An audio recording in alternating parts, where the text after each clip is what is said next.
Bonsoir à tous, bienvenue à ce premier événement du Numérique Games Festival. Vous êtes en direct depuis la Maison d'Ailleurs, où on accueille Alain Damasio.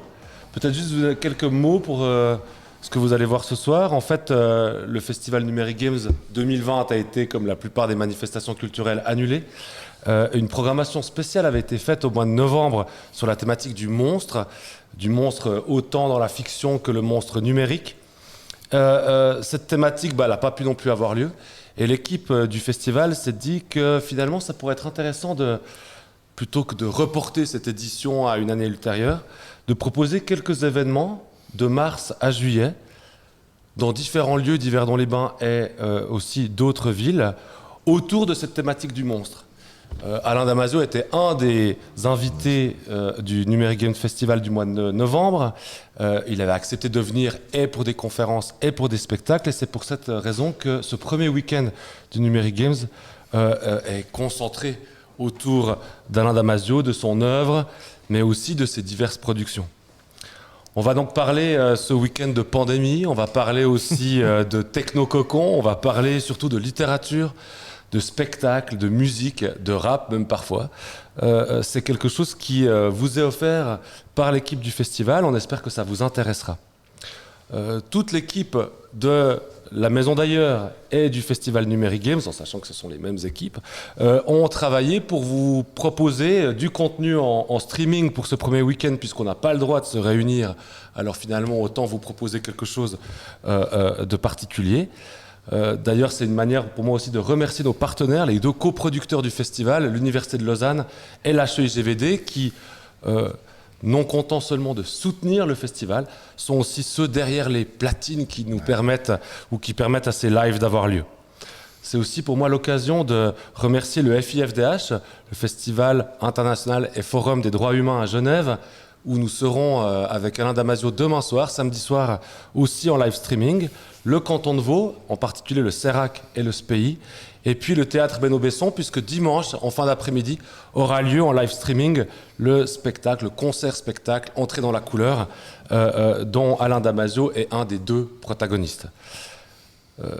Évidemment, là je cite les partenaires qui permettent à ce week-end d'avoir lieu, mais je pourrais aussi citer l'ensemble des partenaires. J'ai eu la chance de pouvoir leur demander s'ils acceptaient de soutenir cette version un peu particulière du Festival Numérique Games. Ils ont tous accepté. J'aimerais les remercier pour leur amitié et aussi pour leur confiance. C'est un peu une première pour nous de faire un événement comme ça dans l'espace Jules Verne de la Maison d'Ailleurs. Je suis heureux et ravi de pouvoir accueillir Alain Damasio, de pouvoir aussi accueillir Julia Sella, qui va co-animer cette rencontre avec moi. Mais j'aimerais aussi remercier les gens qui sont, entre guillemets, dans l'ombre, qui ont permis à ces 2 jours de pouvoir avoir lieu, mon équipe et les différentes équipes techniques avec lesquelles on a travaillé. Là aussi, j'aimerais les remercier. Aujourd'hui, on est en discussion avec Alain Damasio. Et peut-être pour introduire parmi ceux d'entre vous qui ne connaîtraient pas Alain, je laisse la parole à Julia, nous dire quelques mots. Avec plaisir. Merci beaucoup Alain d'être là. Ça fait chaud au cœur, comme disait Marc, de pouvoir embrayer ces événements un peu spéciaux avec ta venue. Alors peut-être en 2 mots pour que les gens qui ne te connaissent pas encore sachent un petit peu qui tu es. Donc tu es auteur de science-fiction, entre autres choses. Et puis pour citer quelques-unes de tes œuvres, notamment les romans, en 1999, La zone du dehors. En 2004, La horde du contrevent, et puis plus récemment en 2019, Les furtifs, et puis dernière œuvre en date, dont la sortie date d'il y a à peine quelques jours, quelques heures, Scarlett et Novak, si je ne me trompe pas. Et puis ta présence a aussi marqué la presse et les médias pendant la pandémie, puisque tu as été amené à intervenir assez régulièrement. J'ai le sentiment que beaucoup ont vu dans tes romans le reflet de certains enjeux qui se sont esquissés et qui se sont dessinés pendant la pandémie.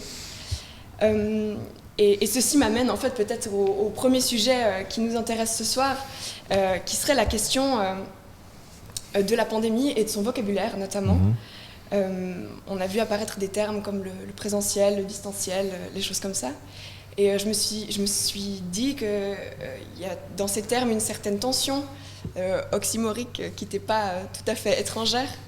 Et je voulais savoir, peut-être pour formuler ça plus concrètement, si selon toi il existe un marché du vocabulaire pandémique ou un marché du vocabulaire en temps de pandémie. Ouais, il pourrait y avoir un marché, effectivement, on pourrait commencer à mettre des cotes boursières sur certains mots et spéculer dessus parce qu'il y en a vraiment qui t'auraient rapporté de l'argent. Non, moi, ce qui m'a frappé, c'est marrant, le premier réflexe qu'on a eu justement avec le collectif Zanzibar, là, le collectif d'auteurs de SF auquel j'appartiens, ça a été de faire un dictionnaire du coronavirus.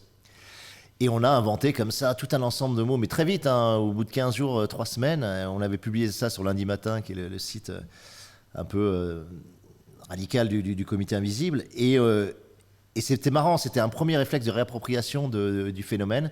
C'est-à-dire que ce qui se passait était tellement neuf, en tout cas neuf pour nous qui sont une génération qui a connu que la paix, en tout cas qui a vécu sur la paix occidentale pendant 75 ans. Et j'avais trouvé ça assez intéressant. C'est-à-dire que nous-mêmes, on avait besoin de se réapproprier les choses. Alors évidemment, socialement, c'est encore plus grand. Et les rares mots qui sortent et qui émergent deviennent des supports de catalyse extrêmement importants et de surutilisation. Moi, c'est vrai que celui qui m'a le plus frappé, ça a été distanciation sociale, quoi. Distanciation sociale, j'ai trouvé que c'était absolument parfait, absolument juste sur ce qui se passait. Et pour moi, c'était particulièrement marquant parce que je me bats, ou en tout cas j'essaye de mettre en scène depuis des années l'idée que dans l'individualisme néolibéral, il y a cette idée qu'on essaye d'écarteler ou d'atomiser en tout cas même pas les individus, mais les particules individuelles qui nous constituent, quoi. On est des individus, on est de plus en plus des individus, c'est-à-dire qu'on est regroupés par nos traces, par nos éléments de profil, et cette espèce de nébuleuse individuelle, j'ai l'impression que les pouvoirs actuels ont tout intérêt à la garder comme ça, gazeuse, éclatée, non réunie, non réagrégée, quoi. Ou en tout cas agrégée que pour des logiques d'actes d'achat, quoi. Et distanciation sociale, pour moi, ça optimisait et ça insistait sur cette dimension-là. Et d'emblée, moi, j'ai eu l'impression de me retrouver dans un laboratoire, vraiment dans un laboratoire anthropologique direct, violent, brutal, où on allait tester ce que les cobayes humains allaient pouvoir faire, penser, ressentir dans la distanciation. C'est-à-dire vraiment dans notre bulle et dans notre technococon chez nous, et relié, interfacé uniquement par le numérique, quoi. Et qu'est-ce que ça produit comme être humain, qu'est-ce que ça produit anthropologiquement d'être comme ça. Donc le mot était parfait, quoi. Après, j'ai pas spécialement investi, à part en néologisme moi-même, cette période, et il n'y a aucun mot qui me reste, quoi, à part évidemment le présentiel, où là j'adore, c'est-à-dire que l'évidence d'être ensemble dans un même lieu et en même temps, ce qui est une condition normalement centrale de nos vies de mammifères, est devenue une espèce de miracle, une espèce de défi même, on le voit encore aujourd'hui, et c'est peut-être très bien, moi je trouve que c'est peut-être très bien qu'on réapprenne ce miracle de la chair et du sang, du corps à corps, du face-à-face, de la présence, avec tout ce que ça porte de charisme, de rayonnement, de magnétisme, de charme. C'est vraiment, c'est quelque chose que je trouve extrêmement important. Se resituer son corps dans un espace avec d'autres corps, quoi. Et de montrer à quel point, et de sentir à quel point ça nous manque, et à quel point ça nous dévitalise de ne pas avoir ça, quoi. Et pour ça, le deuxième confinement, je trouve, a été très fort, parce que autant le premier a laissé une ouverture, un sentiment que le temps se dilatait et qu'enfin on avait de la disponibilité qu'on n'a pas en temps normal dans ce régime de sollicitation de l'attention dans lequel on vit. Autant le deuxième, pour moi, m'a taclé au niveau des genoux et je me suis retrouvé à sentir la déprime, alors que je ne suis pas du tout du naturel dépressif, à sentir monter la perte d'envie, la perte d'énergie, la perte de vitalité. Et j'ai très vite compris que c'était justement cette énergie qu'on prend en rencontrant les gens, qu'on donne aussi aux gens. Il y a une espèce d'entropie positive de la rencontre qui n'avait plus lieu, quoi. Et c'est ça qui nous plombe aujourd'hui. Ouais. Moi, je trouve intéressant parce que la question du vocabulaire que tu as posée, Julia, elle apparaît dans certaines de tes nouvelles. Je pense en particulier à une nouvelle qui s'appelle Les Haut-Parleurs, dans un recueil qui s'appelle Aucun souvenir assez solide. Je me rappelle très bien avoir lu cette nouvelle il y a quelques années. Pour ceux qui n'ont jamais lu Les Haut-Parleurs, pour faire assez rapide, c'est un monde un peu futuriste, comme ça, dans lequel un personnage qui s'appelle Spassky devient une sorte de militant qui appartient à un groupe qui s'appelle Les Haut-Parleurs, et qui est un militant qui va s'opposer à un régime d'institutions, on va dire, libérales, qui a eu comme particularité de privatiser le langage. Et cette privatisation du langage fait que selon les mots qu'on utilise, on va devoir verser des royalties à des multinationales. C'est une idée évidemment qui va parcourir ton œuvre puisqu'on va retrouver ça dans les furtifs avec l'idée que... mais ce que j'aime bien dans les haut-parleurs, c'est que plutôt que de prendre quelque chose un peu presque sociopolitique ou socio-économique, des entreprises qui finalement achètent une ville, ici elles achètent le langage. Et ce qui produit des moments assez particuliers dans la nouvelle, puisque quand le personnage va utiliser des mots qui sont trademarqués, par exemple, ou bien qui sont sous copyright, le lecteur va vivre quelque chose d'assez particulier, puisque si vous lisez une phrase avec plein de mots, avec des petits registered ou trademark, vous, dans votre lecture, vous êtes empêché. Moi, je me demandais, finalement, dans ce vocabulaire néolibéral, on a l'impression que si par jour, on n'a pas dit 28 fois le mot présentiel ou distanciel, il y a quelque chose qui s'est mal passé, c'est-à-dire qu'on a juste vécu, ça nous ralentit, ça nous immobilise dans une fait que tout devient complexe. Est-ce que cette espèce d'idée d'un vocabulaire presque institué pendant la pandémie, versus cette liberté qui est bien incarnée dans les haut-parleurs, c'est quelque chose qui t'a aussi passablement marqué, parce que moi je trouve que c'est extrêmement frappant. Ouais, c'est marrant. Je suis pas sûr que c'est ça qui m'est le plus marqué. Il y a un effet en tout cas d'englument et de ralentissement que ça produit. Mais moi, c'est marrant sur cette nouvelle qui est pour moi une nouvelle extrêmement importante en fait. Les haut-parleurs, je pense que si je la réécrivais aujourd'hui, j'irais beaucoup plus loin et j'essaierais peut-être de l'étendre jusqu'à un roman, parce que je pense que ça définirait un monde. Hein. Si on arrivait à faire des lexiques du français, du mandarin, de l'anglais, des éléments effectivement marchandisables et que toute parole publique serait soumise à royalty, je pense que ça modifierait un nombre de choses absolument incalculables dans le... Mais tu vois, cette idée, au départ, elle venait vraiment, pour moi, d'une sorte de compétition intime que je vois entre l'argent et le langage, en fait. C'est-à-dire que je trouve que dans l'analyse du capitalisme, on passe pas assez de temps à parler de l'argent, de la monnaie comme vraiment système d'échange généralisé. Et que cette matière soit aussi absolument fluide, c'est-à-dire qu'on puisse échanger tout avec tout, vraiment. C'est-à-dire que tu peux échanger un temps de travail avec un temps de vacances, tu peux échanger un temps de travail avec des faveurs sexuelles, tu peux échanger tout absolument avec tout, avec ce vecteur qui est complètement polymorphe, quoi, qui est le vecteur le plus polymorphe peut-être qu'on est. C'est ça qui a permis pour moi ce qu'on appelle la démocratie, c'est ça qui a permis les existences dans lesquelles on vit. C'est-à-dire que ça a donné une fluidité à absolument tout. Et la seule chose qui pour moi est équivalente comme système d'échange généralisé, c'est le langage. C'est le langage qui a aussi cette faculté à échanger tout avec tout et à permettre de mettre en relation n'importe qui avec n'importe qui. Et pour moi, ces deux systèmes-là, ils ont une espèce de résonance très forte, intime, et il y a une espèce de compétition là-dedans. Et cette nouvelle, pour moi, elle était particulièrement atroce parce que justement, un des systèmes allait bouffer l'autre, allait vampiriser l'autre, allait le phagocyter. Et allait subsumer le langage, qui est le système pour moi le plus libre, le seul système où quand tu échanges quelque chose, quand tu envoies des mots à quelqu'un, normalement, la dépense que tu fais va enrichir l'autre. Voilà. Et elle va rien te faire perdre. Elle t'enrichit toi aussi, elle enrichit l'autre. Donc c'est le seul système où ce que tu échanges, les mots, est un vecteur d'enrichissement permanent pour tous ceux qui les partagent. Normalement, hein, quand c'est utilisé correctement. Ce qui n'est pas le cas évidemment pour le langage, que toute dépense, elle te fait un déficit personnel. Et c'était vraiment ça. Et ça devait être un cœur de travail, en tout cas un cœur de sujet sur les furtifs. Et j'avais un personnage qui s'appelait Tanger, parce que c'était un anagramme de argent, quoi, et un anagramme aussi de gérant. Et ce personnage était fait de métal entièrement. Et tous les furtifs allaient, à un moment ou à un autre, lui donner une particule de métal qu'ils avaient collectée. Et ils échangeaient une autre particule de métal avec ce... Et contrairement à l'échange furtif, qui normalement est un échange vraiment polymorphe et hétérogène, c'est-à-dire si tu donnes par exemple une touffe d'herbe, l'autre furtif va t'échanger, je dis n'importe quoi, un bout de canette ou des tessons de bouteille. Là, quand tu allais voir Tanger, il te donnait toujours du métal. Et lui-même n'assimilait que du métal. Et j'aimais beaucoup cette métaphore, et je voulais en faire une métaphore de ce qu'est pour moi le capitalisme, qui homogénéise absolument tout un ensemble d'échanges polymorphes. Et puis je ne l'ai pas fait, comme beaucoup de choses dans les romans, on l'oublie. Mais en tout cas, ça reste un élément clé. Et puis voilà, sur le langage, moi je considère que le capitalisme a tellement tout marchandisé que je m'étais demandé qu'est-ce qu'on peut faire d'autre. C'est quand tu prends Facebook, moi c'est marrant d'être retranscrit d'ailleurs sur Facebook Live, des choses comme ça.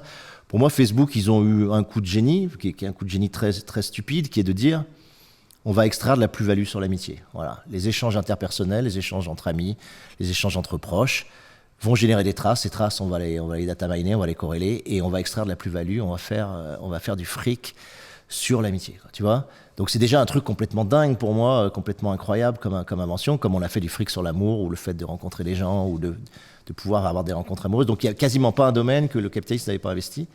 Et du coup, le langage, pour moi, était un peu le dernier bastion qu'on pouvait... Mais il est déjà attaqué. On l'a vu avec Orange, on l'a vu avec, récemment avec LVMH qui s'arroge le droit de racheter le nom de la ville de Vendôme et de l'utiliser comme bon lui semble.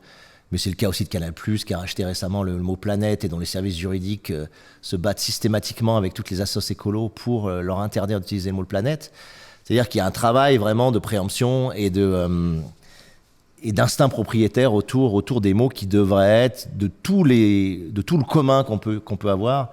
Tu vois, c'est au même titre que l'air, l'eau et plein d'autres choses, devraient être absolument gratuits et indépendants de ces préemptions, quoi. Voilà, donc ouais, ça reste central. Par contre, ouais, j'ai pas répondu à tes questions, mais c'est normal. Ça me permet, cela dit, de rebondir parce que tu évoquais tout à l'heure l'idée d'une espèce de présence vitale. Tu parlais de cette chape de gaz sur nos interactions. Et puis, ceci un peu comme l'idée de la langue qui serait un souffle.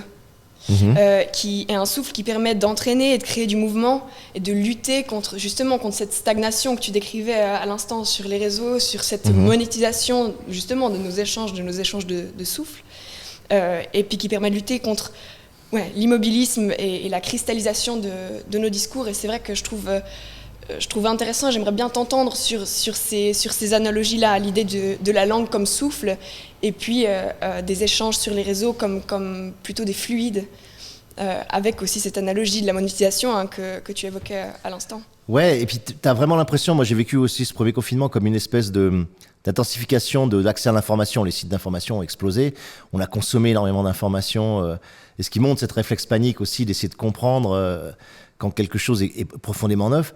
Et plus les sites d'information ont émis de langage, plus ils ont voulu informer, plus cette information a circulé, plus j'ai l'impression, mais vraiment à la Deleuze, que c'était un ensemble de mots d'ordre qui a circulé, pas du tout de mots de passe, pas du tout d'ouverture. Et moi-même, j'étais piégé dans ces mots-clés, qui étaient...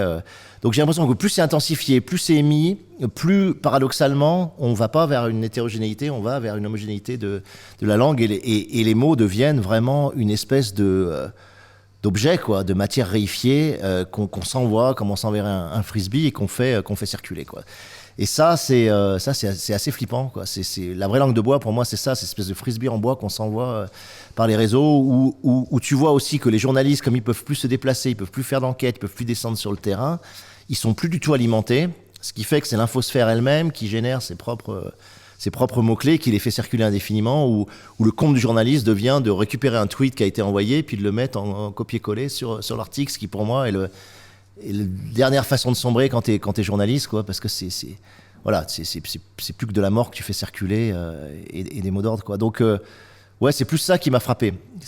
T'as l'impression que tout d'un coup ça se réifie encore plus parce que c'est intensifié, alors que ça pourrait être exactement l'inverse.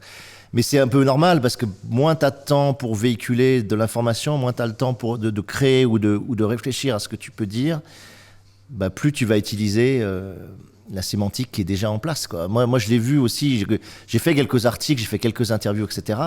Il m'a fallu beaucoup de temps pour digérer, métaboliser, expulser, excréter tout ce que j'avais lu, essayer de sortir un ou deux termes, un ou deux néologismes, un ou deux concepts qui me paraissaient un tout petit peu neufs par rapport à l'écrasante production d'idées, de tribunes, etc. qu'il y avait. Et en plus, les journalistes étaient très avides de te demander ton avis parce qu'ils avaient besoin de remplir des cases. Et donc, ils demandaient de remplir les trous dans la trame médiatique. Donc, évidemment, tu n'as absolument pas envie de faire ça. Tu n'as pas envie de participer au continuum. Donc, de prendre la parole dans ces conditions, c'était vraiment assez compliqué. Il m'a fallu beaucoup de temps pour l'accepter et je ne suis pas sûr de l'avoir bien fait en plus, Donc...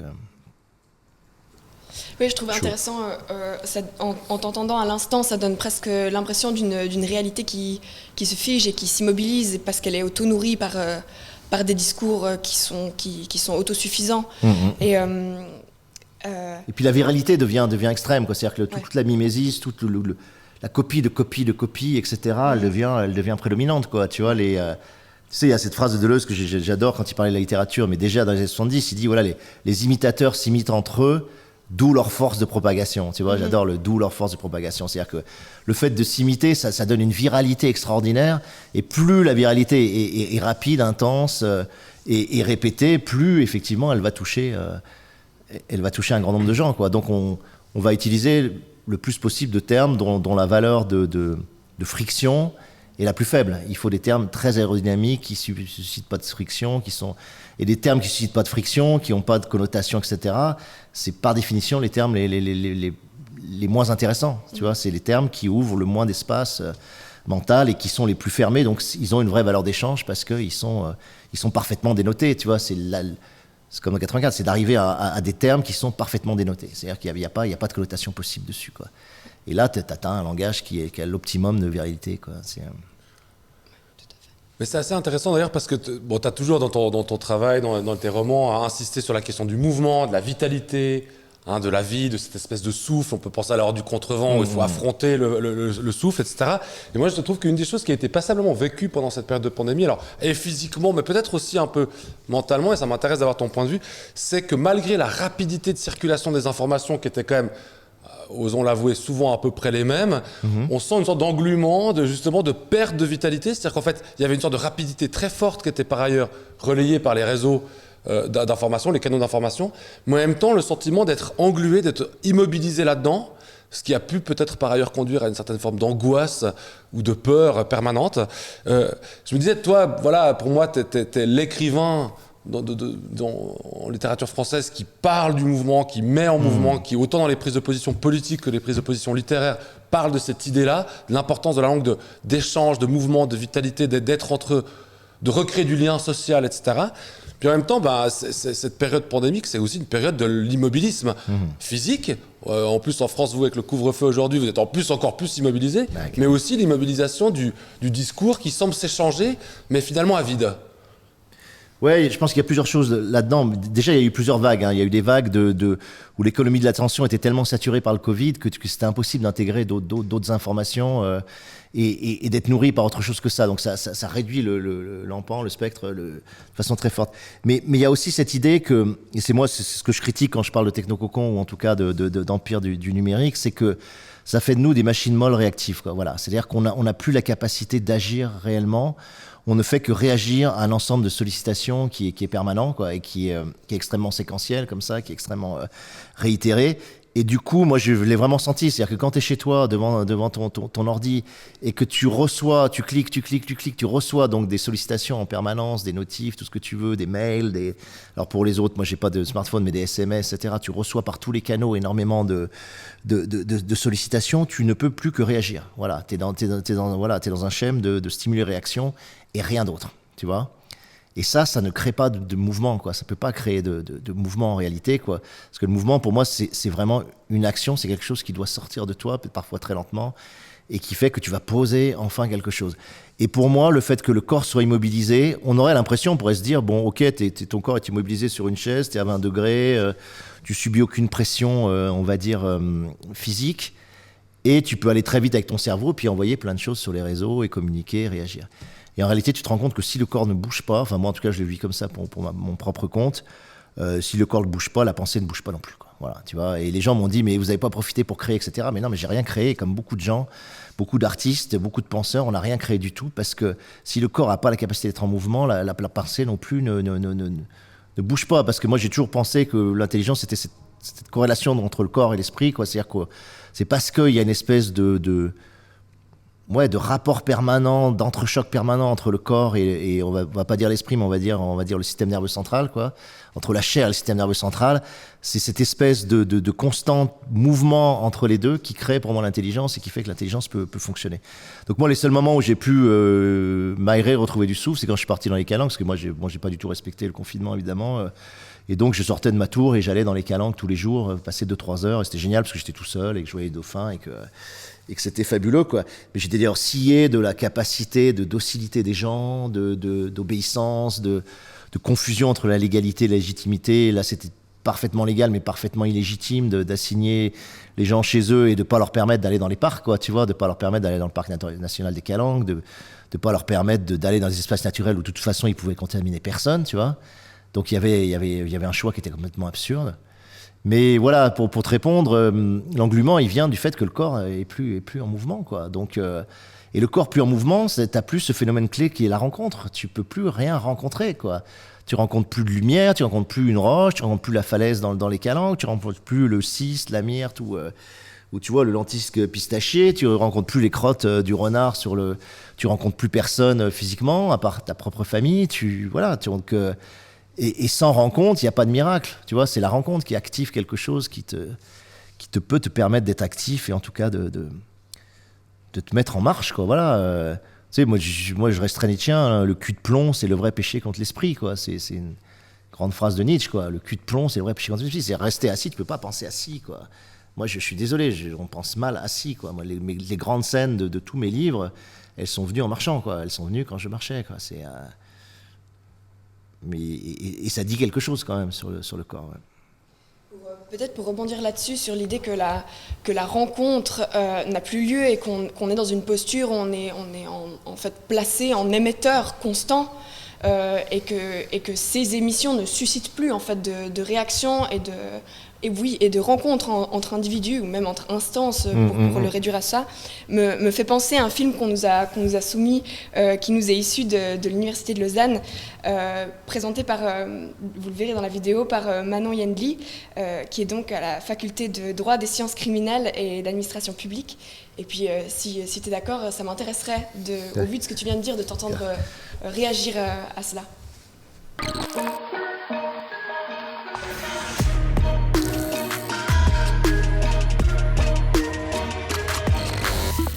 Je suis professeure associée à l'École des sciences criminelles de l'Université de Lausanne. En 2019, j'ai passé une année à Los Angeles, durant laquelle j'ai été très interpellée par l'utilisation des technologies de reconnaissance faciale dans de nombreuses activités du quotidien. Il en était question, par exemple, dans certaines écoles publiques, au motif notamment de prévenir les mass shootings, comme à l'occasion d'un concert de Taylor Swift, où ses équipes de sécurité les utilisaient pour identifier dans la foule et en temps réel les admirateurs compulsifs et présumés dangereux de la star. Le marché des logiciels de reconnaissance faciale est en plein boom, avec une croissance de plus de 20% chaque année. Il couvre de nombreux domaines, notamment celui du maintien de l'ordre. En 2020, c'est un adulte américain sur 2 qui a sa photo dans une base de données de reconnaissance faciale des forces de l'ordre pour plus de 650 millions de visages au total. Ces technologies poursuivent 2 tâches principales. La première, l'authentification, qui consiste à vérifier votre identité en comparant votre image de visage à celle d'une base de données, par exemple pour retirer de l'argent. 2. L'identification, qui, elle, est mise à l'épreuve, notamment dans les espaces publics, à la volée, et suivant ce modèle. Concrètement, des caméras de reconnaissance détectent et scannent les visages des personnes qui passent dans une zone. Elles transmettent en direct ces images au système de reconnaissance faciale qui contient une liste de surveillance, une watchlist, c'est-à-dire tous les visages de personnes qui sont recherchées par la police ou les tribunaux. Un algorithme extrait en temps réel les caractéristiques et calcule la structure de chaque visage pour créer un modèle facial. Si l'algorithme trouve une correspondance avec le visage d'une personne qui figure sur la liste de surveillance, il envoie alors une alerte aux officiers de police présents sur les lieux. À charge pour eux de décider d'intervenir. Ce type de méthode charrie beaucoup d'enjeux. Des enjeux de fiabilité, car ces technologies manquent de précision, mènent à des erreurs et perpétuent des biais. Des enjeux de surveillance, car ces technologies, très intrusives, bravent la sphère privée, la protection des données et l'anonymat dans les espaces publics. Des enjeux de gouvernance aussi, car elles impliquent des partenariats avec des entreprises privées qui défient la transparence, la confiance et la responsabilité. Nos visages dans nos sociétés de la toute-puissance du selfie façonnent notre monde social et politique. Pour preuve, chaque jour, Les utilisateurs de Facebook téléchargent des centaines de millions de photos sur le réseau social, à tel point que Facebook détiendrait actuellement le plus grand ensemble de données faciales au monde. S'ils ne se sont pas expressément désinscrits, DeepFace, son système de reconnaissance faciale, s'améliore quotidiennement sur leurs photos. Il semble venu le temps d'ouvrir un débat plus large sur ces pratiques, de même que sur les usages policiers et judiciaires de ces technologies qui nous sont vendues au motif de mieux nous protéger. Une présomption certainement à nuancer et qui nous mobilise à l'École des sciences criminelles de l'UNIL pour échanger avec vous, public. Alors, Ouais, voilà. on peut imaginer qu'on est parti pour 3h30 à peu près de discussion, mais il faut le faire en quelques minutes, s'il te plaît. Ouais, non, c'est parce qu'il y a une infinité de façons d'aborder ça. Bon, moi c'est clair que ça a été un cœur de mon travail d'écrivain de science-fiction dès le début sur la zone du dehors, puisque la zone du dehors est un 2084 des sociétés de contrôle et un des thèmes les plus importants était évidemment le thème de la surveillance, quoi, et notamment de la surveillance par caméra. Donc c'est vraiment un thème que j'ai abordé il y a 25 ans, qui me paraît presque ancien. C'est-à-dire que c'est terrible. C'est comme les gens qui luttent pendant des années contre le capitalisme et qui à la fin en ont marre d'en parler et n'arrivent même plus à arquer leur révolte tellement ils ont travaillé sur le sujet. Moi, c'est un peu le cas maintenant sur le contrôle. En fait, j'ai envie de te dire que ce qu'ils sont en train de faire là, ici, c'est presque has-been. Ça n'a rien d'intéressant et rien de nouveau, et je pense même pas que ça soit le meilleur moyen d'opérer ce qu'ils ont envie de faire au fond. C'est-à-dire que la reconnaissance faciale, effectivement, c'est l'authentification, c'est l'identification, mais ce qui est beaucoup plus précieux pour toute forme de gouvernance, je veux dire au sens large, que ce soit la gouvernance des multinationales, celle qui peut être des médias, celle qui peut être de factions, celle qui peut être des États, etc. Cette gouvernance, elle a beaucoup plus intérêt à entrer dans les intimités, c'est-à-dire à savoir ce que vous pensez, ce que vous aimez, ce qui meut vos désirs, que d'avoir votre visage et d'être capable de le reconnaître dans la rue. Déjà, ça me fait beaucoup rire parce que moi, ça a été la grosse erreur que j'ai faite dans la zone du dehors, que je me suis beaucoup reproché, c'est-à-dire que j'ai cru que les caméras étaient le vecteur décisif du contrôle. En réalité, c'est plus du tout le cas. Ce qui est le vecteur décisif du contrôle, c'est de posséder un smartphone ou même simplement un téléphone portable, et que ce téléphone portable soit absolument associé à votre identité. Aujourd'hui, tu sais qu'il y a 98% de la population qui possède un smartphone. Voilà, le taux de pénétration, il est hallucinant. C'est-à-dire que tu peux certainement trouver plus de gens qui n'ont pas l'eau potable que plus de gens qui n'ont pas de portable, quoi, tu vois. Donc c'est dire à quel point ça a été invasif. Et en plus, c'est le cas dans les pays asiatiques, dans les pays africains. C'est le cas, moi je suis un peu ce qui se passe pour les migrants. Les migrants ont tous un téléphone portable, à tel point que quand ils sont attrapés en Libye et torturés, et ben, grâce au téléphone portable, ils peuvent appeler la famille et leur demander une rançon, etc. Donc il y a des retournements et des utilisations atroces aussi qui peuvent être faites de ces outils-là, qui sont censés être des outils de libération et d'émancipation. Donc en réalité, on peut, avec le smartphone aujourd'hui, géolocaliser parfaitement n'importe qui, suivre ses déplacements et surtout accéder à cette intimité. Voilà. Moi, ce que je trouve qu'on ne dit pas assez dans 84, c'est 84, ces petits bras, quoi. Ces petits bras, parce que 84, à moins de mettre un O'Brien à plein temps pendant 3 mois sur un Winston, tu peux pas, avec le système de 84, accéder à l'intériorité de Winston, quoi, et de Julia, quoi. Tu es obligé de galérer, quoi. Il te faut de la ressource humaine, quoi. Tu vois, c'est comme sous la Stasi. Alors qu'aujourd'hui, avec le mécanique algorithmique, le numérique, avec ce que tu produis par toi-même et les traces que tu produis par toi-même, tu donnes les possibilités d'avoir accès à l'intimité beaucoup plus vite. Les RG, ils ont même plus besoin de se déplacer dans les bars, hein, tu vois. Donc de voir ça, de réinsister sur la reconnaissance faciale, moi ça me paraît pas très intéressant. En plus, il y a des méthodes assez simples pour les leurrer, des types de maquillage, des types de coiffes. Voilà, on connaît, enfin je sais pas si vous connaissez ça, mais si tu mets un point, tu vas fausser l'identification des 2 yeux, etc. Tu peux, en tout cas, tu as des maquillages contre-identificatoires qui sont utilisables. Par contre, c'est beaucoup plus difficile d'expliquer aux gens que il faudrait anonymiser parfaitement leur téléphone pour pas être géolocalisé, pour pas être identifié, quoi. Voilà. Donc moi déjà c'est cet aspect-là. Voilà, moi en termes d'auteur de SF, là, moi ça m'intéresse plus de voir ça. Je trouve que c'est très largement dépassé. Après, ben moi l'enjeu pour moi reste les conditions d'acceptation sociale de tout ça. Pourquoi c'est aussi facile d'imposer ça aux gens, ou en tout cas qu'est-ce qui fait que dans les populations le taux de résistance à ce type de pratique, de surveillance, de traçabilité, de contrôle soit aussi faible. Voilà. ma réaction là-dessus, en tout cas mon intuition, c'est que il y aurait un tissu ou une étoffe d'intra-contrôle ou d'inter-contrôle déjà suffisamment forte entre les gens, entre les proches, qui fait que ça nous choque en fait intimement pas tant que ça d'imaginer que des gens extérieurs utilisent nos données ou accèdent à nos intimités. Tu vois, moi je dis souvent, voilà, le père qui regarde le Facebook de sa fille, la fille qui regarde l'historique de recherche de son père, le patron qui va embaucher des hackers parce qu'ils font ça pour aller explorer le Facebook de leurs futurs salariés et de voir s'ils sont syndiqués, mais aussi l'employé lui-même qui, lors de son entretien d'embauche, va d'abord googliser son patron ou la personne, tu vois.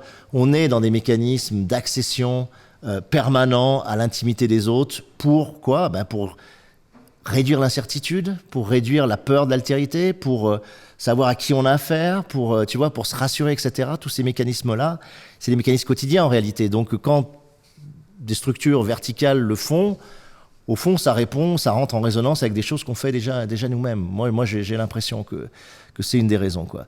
Et après, l'autre explication psychologique que j'ai, c'est de dire, on est un monde tellement individualisé, tellement éclaté malgré les réseaux sociaux, que ça nous fait presque plaisir que des gens s'intéressent à nous. Moi, je pense qu'il y a quelque chose de cet ordre-là, quoi.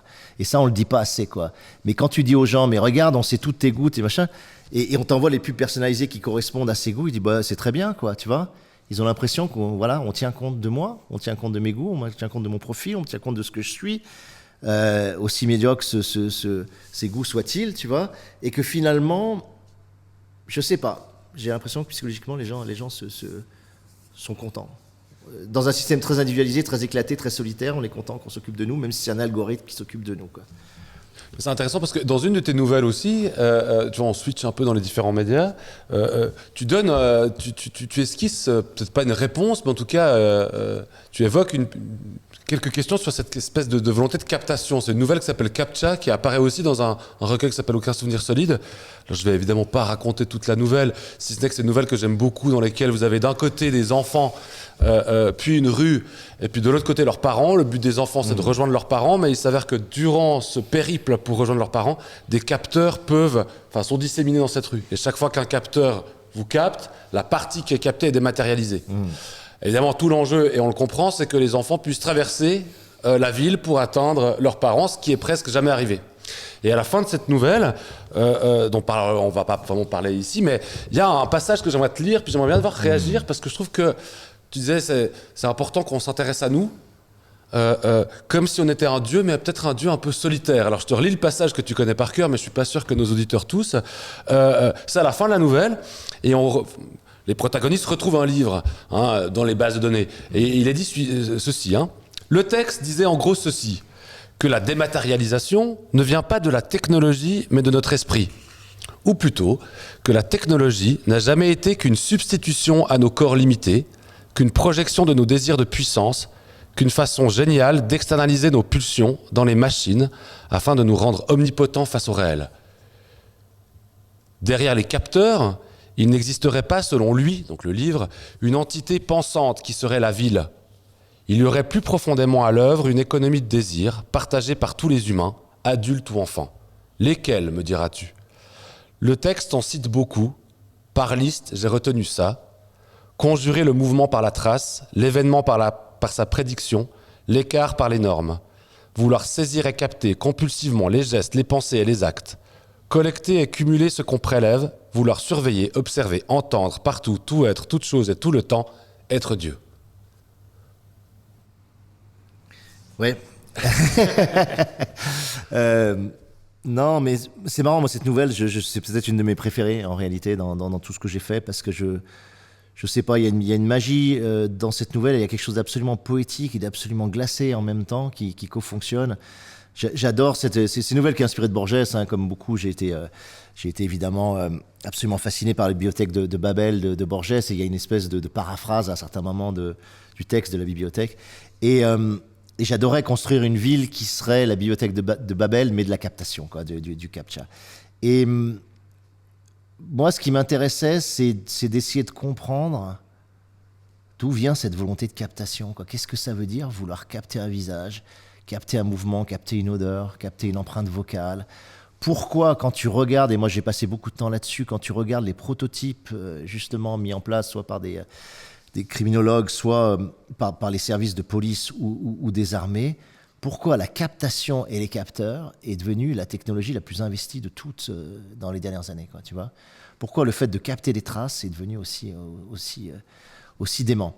Et j'aimais bien, je trouve que l'idée de la nouvelle qui est complètement dingue, bizarre et contre-intuitive parfois, mais qui donne quelque chose de vraiment intéressant poétiquement, c'est quand un capteur, par exemple, moi j'avais été frappé par l'oculomètre, ce qu'on appelle l'oculomètre, c'est-à-dire que c'est un capteur qui capte le mouvement de l'iris, quoi, qui capte le mouvement donc, de tes yeux, qu'est-ce qu'ils suivent. Et j'avais appris ça, mais ça fait longtemps, hein, ça fait 25 ans, il captait sur un paquet de Kellogg's Cornflakes, comme ça, l'oculomètre captait le mouvement de ton œil sur le paquet de Kellogg's Cornflakes. Où c'est qu'il entrait dans le paquet, où c'est qu'il sortait, quel était le trajet de l'œil, etc. Et ils avaient optimisé la constitution packaging en fonction du trajet comme ça de l'iris sur le...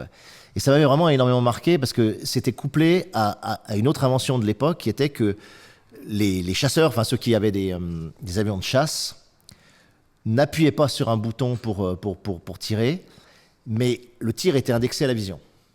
Et ils n'avaient qu'à fermer les yeux à un moment donné et le missile partait à l'endroit où ils regardaient. C'est-à-dire qu'il n'y avait plus d'appareil de visée, il n'y avait plus de manette pour viser. C'était totalement indexé sur l'œil grâce à l'oculomètre. Et de dire voir c'est tuer et voir c'est faire acheter, enfin tu vois, il y avait une espèce de bug mental comme ça sur la captation qui m'intéressait. Et du coup, j'adore dans la nouvelle quand justement par l'oculomètre, on capte l'iris et derrière, ils deviennent aveugles. Tu vois, ils ne peuvent plus voir. Et quand on a des dalles sensitives qui captent le poids, la pronation, etc., la taille du pied et tout ça, tout d'un coup, tu n'as plus de poids et tu commences à t'élever dans les airs parce qu'on t'a volé ton poids, on t'a volé la gravité. Et ce côté très propre à la SF, moi j'aime beaucoup ce que dit Serge Lehmann là-dessus. Il dit, voilà, la SF, c'est la réification de la métaphore, ou en tout cas, c'est la réalisation de la métaphore. C'est-à-dire que tu prends une métaphore et tu la plaques brutalement sur le réel et tu regardes ce que ça produit, quoi. Et là, c'est vraiment ce que j'ai fait. Je veux dire, appuyer sur une dalle sensitive pour qu'on me capte quel est mon poids, ça ne devrait pas me rendre antigravitationnel. Et pourtant, ça le fait, tu vois. Et capter le mouvement de mon œil, ça ne devrait pas me rendre aveugle. Et pourtant, ça le fait, tu vois. Et capter l'empreinte de ma voix, ça ne devrait pas me rendre muet, tu vois. Et l'idée du coup de CAPTCHA, elle est très forte pour ça, parce que j'essayais de montrer comment la dématérialisation va faire que la personne qui traverse la ville, progressivement, tout son corps bascule dans le virtuel et elle continue à vivre dans le virtuel. Et tous ceux qui ont essayé de traverser la ville, ils continuent à vivre dans le virtuel. Et ils parlent à ceux qui sont restés, qui sont encore vivants et qui sont sur la plage, cette espèce de plage de lait où qui déferlent et sur lesquels ils bouffent des brochettes de clavier à moitié cuites, quoi, et des pizzas de circuits imprimés, tu vois. Et j'aime beaucoup cette idée que la dimension immatérielle venait parler à la dimension matérielle, et jusqu'où tu es prêt à te faire dématérialiser pour pouvoir passer, quoi. Tu vois, il y avait... Et je sais pas vraiment ce que ça veut dire, il faudrait un psychanalyste là-dessus, je sais pas ce que ça... Mais je pense que cette nouvelle, elle est très forte, quoi, vraiment pour ça, et ça reste quelque chose qui me fascine, la volonté de capturer. Et pourquoi on a besoin de capter ces traces, quoi. Qu'est-ce que ça veut dire une société, tu vois, dans le passage que tu as lu, moi ce que j'aime beaucoup, c'est conjurer le mouvement par la trace, quoi. C'est-à-dire l'espèce de mnémose dans lequel on vit aujourd'hui. Tu vois, c'est exactement l'inverse de ce que prônait Nietzsche. C'est-à-dire Nietzsche, il disait la capacité d'oubli, la capacité la plus fluide, la plus intéressante de l'être humain, parce que c'est à partir du moment où tu es capable d'oublier que tu peux vraiment créer, tu peux aborder le nouveau, tu peux vraiment t'extraire de tout l'englument que constitue aussi la mémoire, et qu'il n'a jamais valorisé la mémoire comme quelque chose de précieux, quoi, Nietzsche. Et moi, j'ai toujours été comme ça. Je considère que la capacité d'oubli est plus importante que la capacité de mémoriser. Et on est une société qui dit exactement l'inverse et qui fait exactement l'inverse, quoi. On veut rien oublier, on veut rien lâcher. Et je crois pas que ça veuille dire quelque chose de très positif sur notre vitalité comme espèce au XXIe. Ouais. Je me permets peut-être de titiller un petit peu et de pousser un petit peu le bouchon, parce que tu évoques à l'instant, tu poses la question de où vient la volonté de capter. Mm-hmm. Et le pendant de ça, en fait, c'est où est l'articulation du désir qui consiste à vouloir être capté, et de ce consentement qu'on donne constamment, et où tu emploies, je crois, ce terme du self-service au sens d'autoservitude, et où est l'articulation de cette autoservitude à laquelle on consent, et où est le désir des individus à être captés, à être saisis, quitte à être, comme tu le dis, privé de sa substance, de sa matérialité, etc. Non, mais tu as complètement raison. Il y a vraiment un jeu extrêmement... il y a vraiment une boucle rétroactive extrêmement intéressante sur le fait de vouloir être capté, d'accepter de l'être, et de vouloir soi-même générer les traces qui vont ensuite, tu vois, toutes tes traces pourront être retenues contre toi. C'est ça que ce système aussi produit, quoi. Et pourtant, on ne cesse d'en laisser, on ne cesse de vouloir les conserver, on ne cesse de vouloir filmer les anniversaires de nos filles parce qu'on a peur de les oublier. On n'a plus assez confiance dans la mémoire organique des instants les plus clés de notre existence, et on a toujours besoin de les doublonner ou de les archiver avec une machine qui va les enregistrer.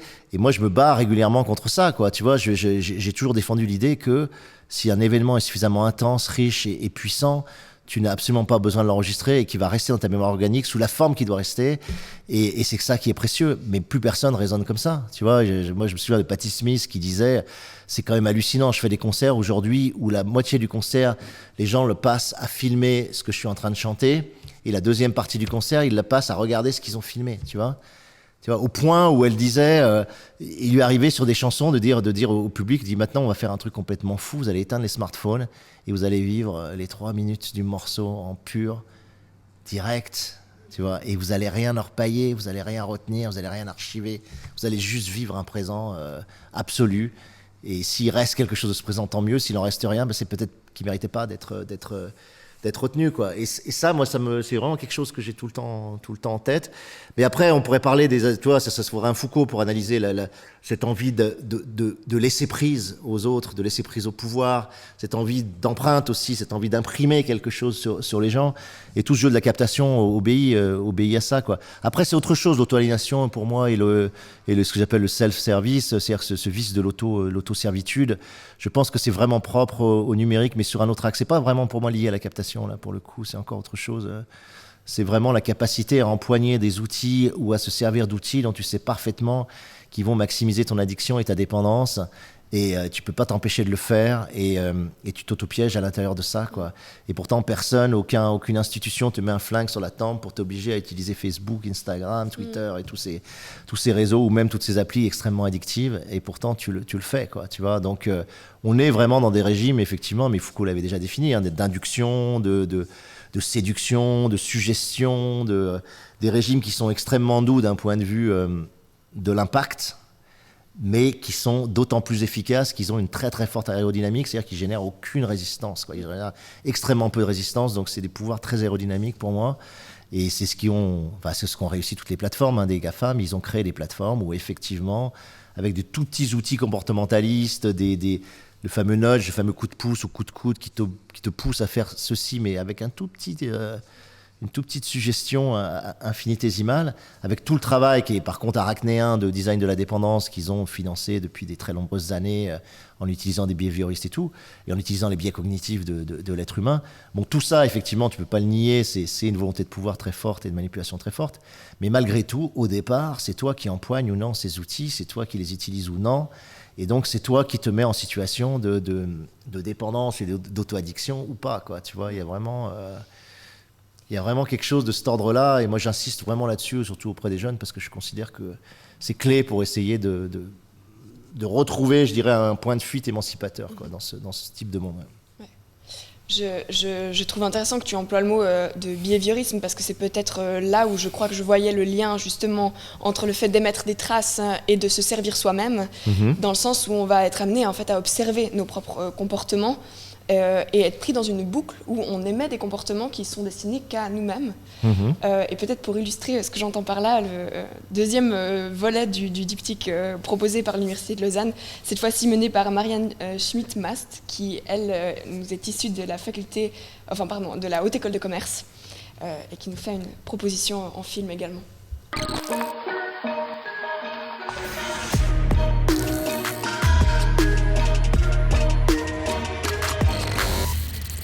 Et si on pouvait apprendre des compétences interpersonnelles en s'observant soi-même? Nous apprenons par imitation. Déjà très jeunes, nous observons nos parents cuisiner ou changer une ampoule et ensuite nous les imitons.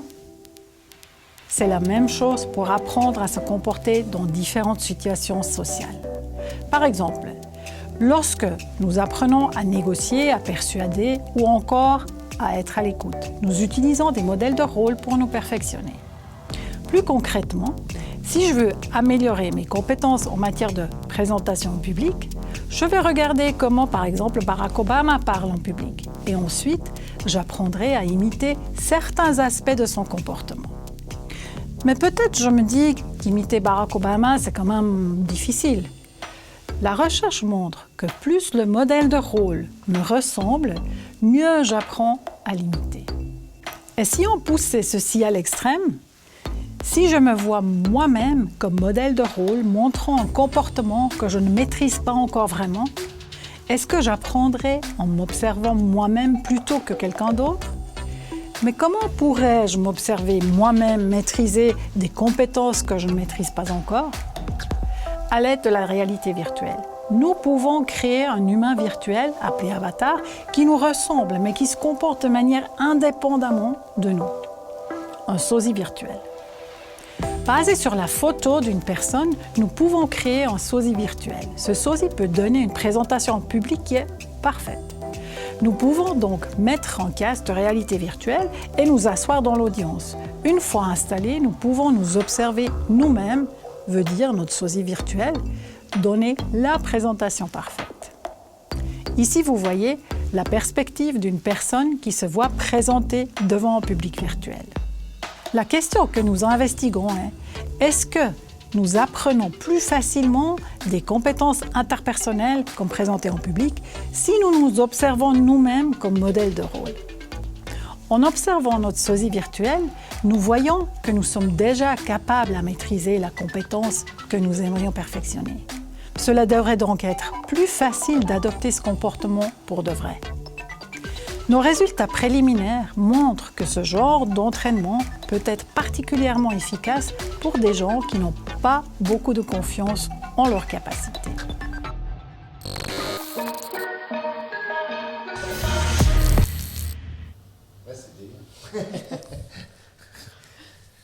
Pourquoi c'est le délire?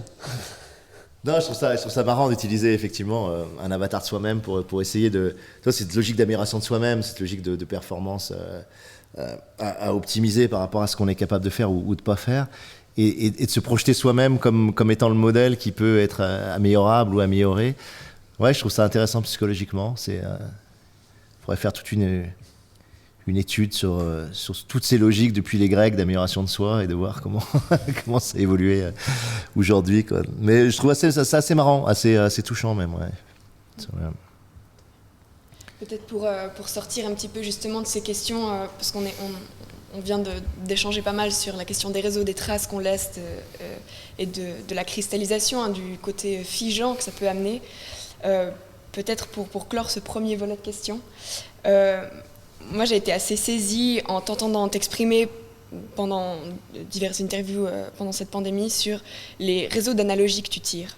J'en évoquais quelques-uns tout à l'heure, notamment le souffle et la vie comme étant associés au mouvement, à la parole, l'eau et la fluidité comme étant associées justement à ces traces qu'on laisse sur les réseaux qui sont attirés, qui sont dans une facilité.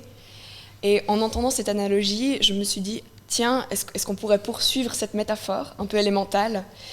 Et du coup, j'avais envie de te poser la question de quelle pourrait être dans cette métaphore la place de la terre et du feu, et si ça te parle. Wow.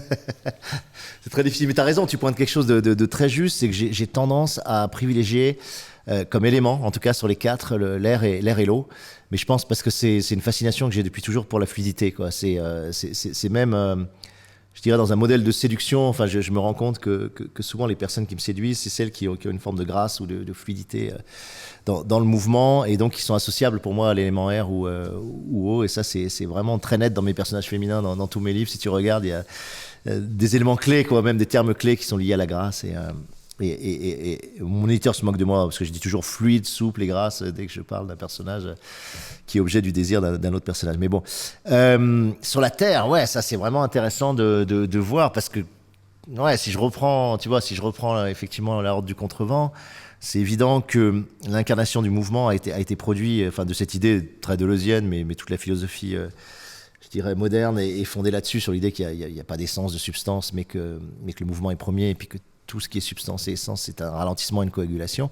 Et du coup, le vent était une incarnation absolument parfaite de ça, parce que le vent, je pouvais le charger de sable, je pouvais le charger de terre, je pouvais le charger de pluie, je pouvais le ralentir, l'accélérer, mais il gardait toujours cette dimension de mouvement. Et puis surtout, je l'intériorise avec le vif, qui est une boucle de vent et qui constitue c'est vrai, et je repense aussi à l'eau. C'est vrai que sur l'eau, je l'ai très souvent comparé au capitalisme et à l'argent. Et notamment, j'ai toujours décrit très très souvent dans mes textes, je décris le capitalisme comme étant une eau. Et une eau qu'on boit en permanence, qu'on sue, qu'on pisse, qu'on vomit, tu vois, mais qui a une dimension tellement intériorisée, tellement constante. Elle s'insinue dans tous les interstices, elle suit la ligne de plus grande pente. Enfin, tu vois, c'est vraiment une métaphore que j'ai beaucoup utilisée. Et j'ai très peu utilisé la terre, ouais, je crois. Et le feu, je réfléchis pendant que je te parle. La terre et le feu, waouh. C'est vrai que j'ai pas vraiment... J'essaie de réfléchir à des nouvelles aussi. Qu'est-ce que j'aurais utilisé dans cet ordre-là? C'est marrant, le feu, je l'utilise beaucoup comme un élément de libération, d'explosion, de déchirement, de capacité à effacer ou à détruire un état de fait, tu vois. Ça, je le fais, mais c'est surtout sur un plan métaphorique, pas du tout comme élément capable de structurer un univers. Et la Terre, c'est vrai que j'ai pas... Si, bon, enfin, je sais pas. Ouais, la Terre, si, il y a un truc, c'est par rapport à mon animal totem. Moi, je me suis toujours vécu comme un sanglier, quoi. J'ai toujours eu une fascination pour le sanglier, très tôt. Bon, vivant en Corse, ça fait qu'amplifier le phénomène, mais j'ai toujours aimé cet animal dans sa capacité à être toujours le groin au sol, à se guider par les horreurs, par les odeurs, j'ai dit par les horreurs, c'est marrant, par les odeurs, et avec le groin à déterrer énormément de choses, aller chercher la nourriture au cœur même de la terre. Et j'adore ce côté errance du sanglier avec ce fait de coller complètement à la terre en permanence, parce que je trouve que l'acte de création, c'est ça aussi, quoi, tu vois, d'aller... Mais c'est vrai que j'en ai pas fait un élément, peut-être c'est trop solide pour moi, peut-être c'est pas assez fluide dans mon imaginaire, ça me permet pas de... je sais pas, mais c'est intéressant, ouais, faudrait travailler le truc. Ouais.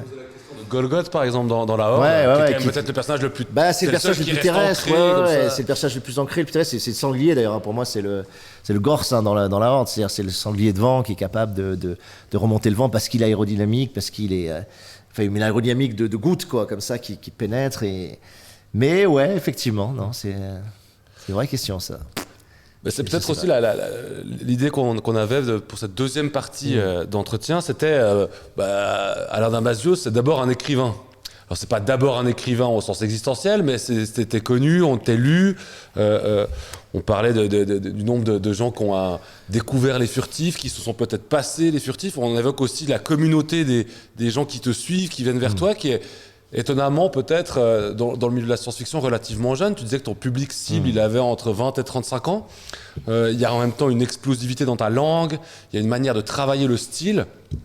Et c'est vrai qu'on t'entend beaucoup parler de technococon, de surveillance, de capitalisme, mais on t'entend pas très souvent parler de littérature. Et ce qui est quand même assez surprenant pour un écrivain, c'est comme si on prenait un philosophe et qu'on lui parlait de foot. Bon, je sais que tu peux parler de foot aussi, mais on va pas rentrer sur le foot. Je me rappelle quand j'ai lu Les Furtifs, où ton éditeur me l'avait envoyé style une semaine avant qu'on ait un entretien ensemble, ce qui était relativement sympathique pour un roman de 900 pages.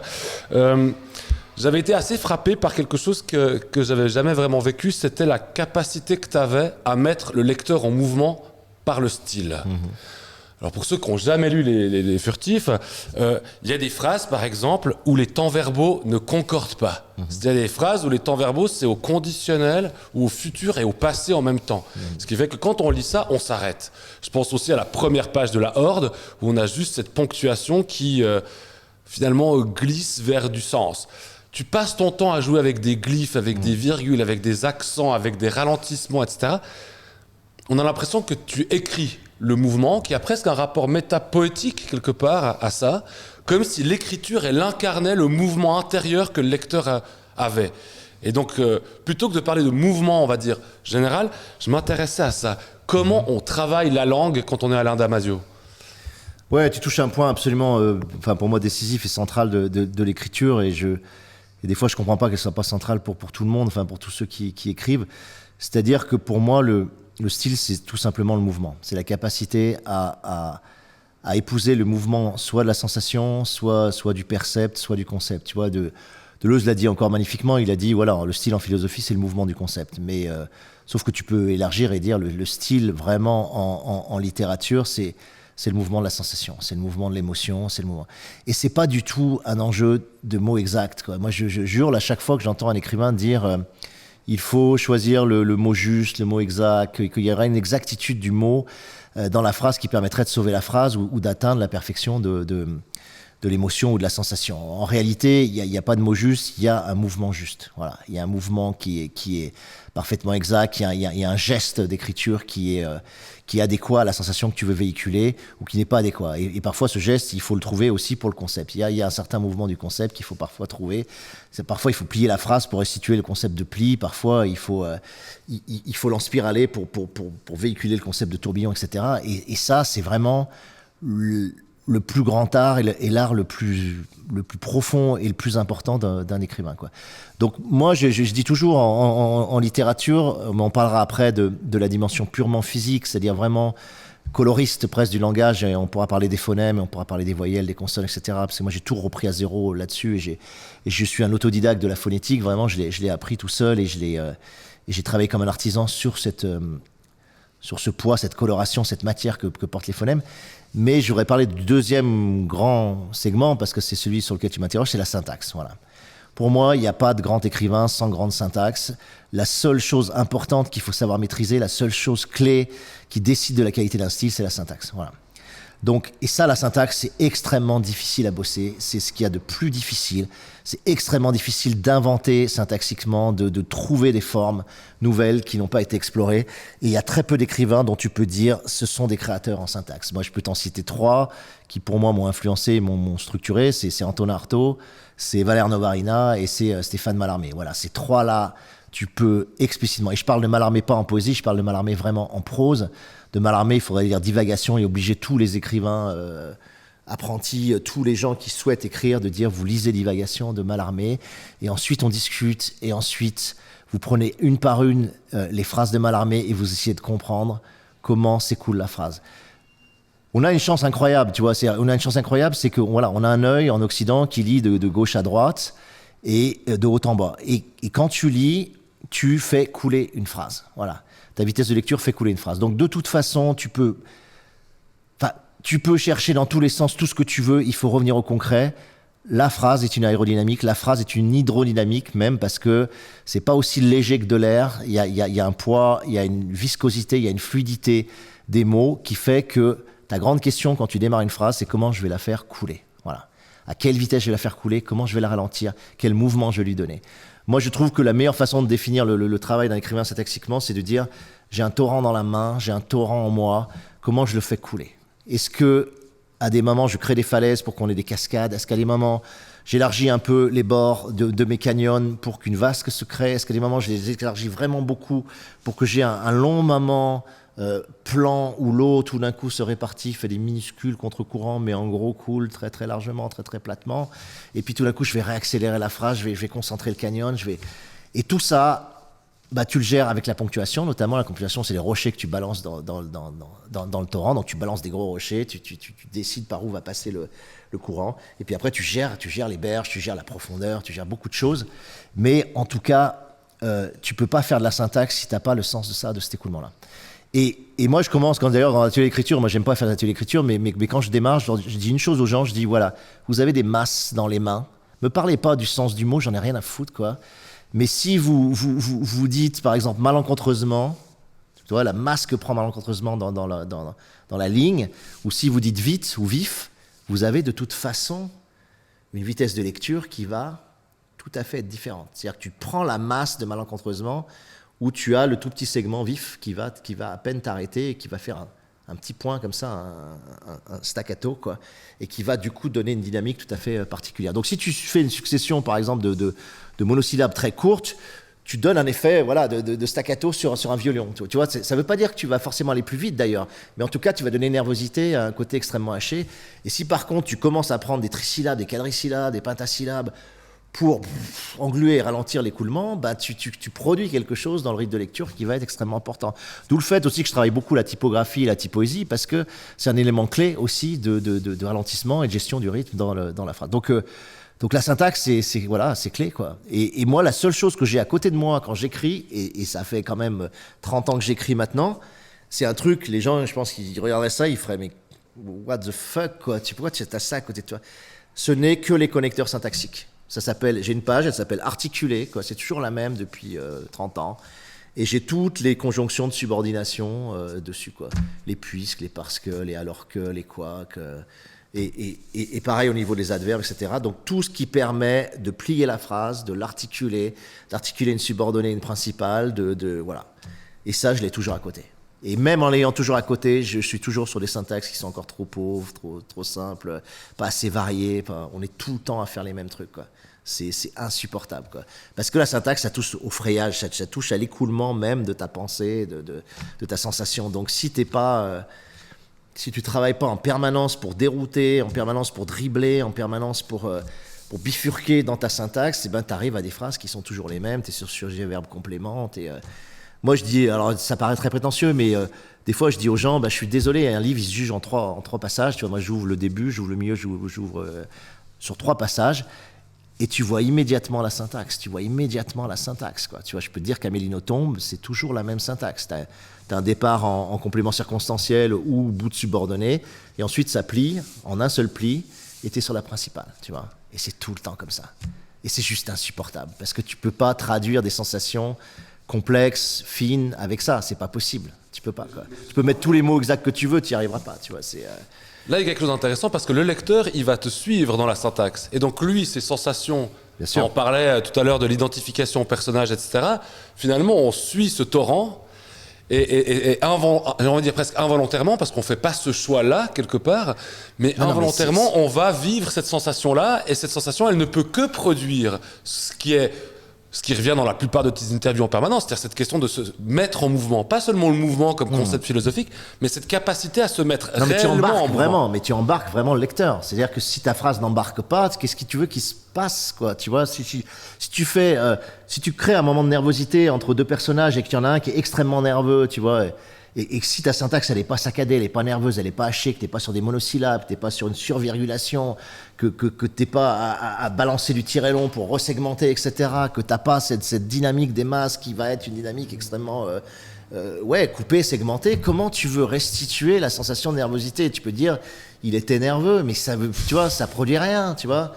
Je peux te dire, le gars était nerveux en face de moi. Ben non, mais ça t'embarque pas, quoi. On t'envoie le panneau indicateur, on te lève le panneau indicateur, voilà, il est nerveux.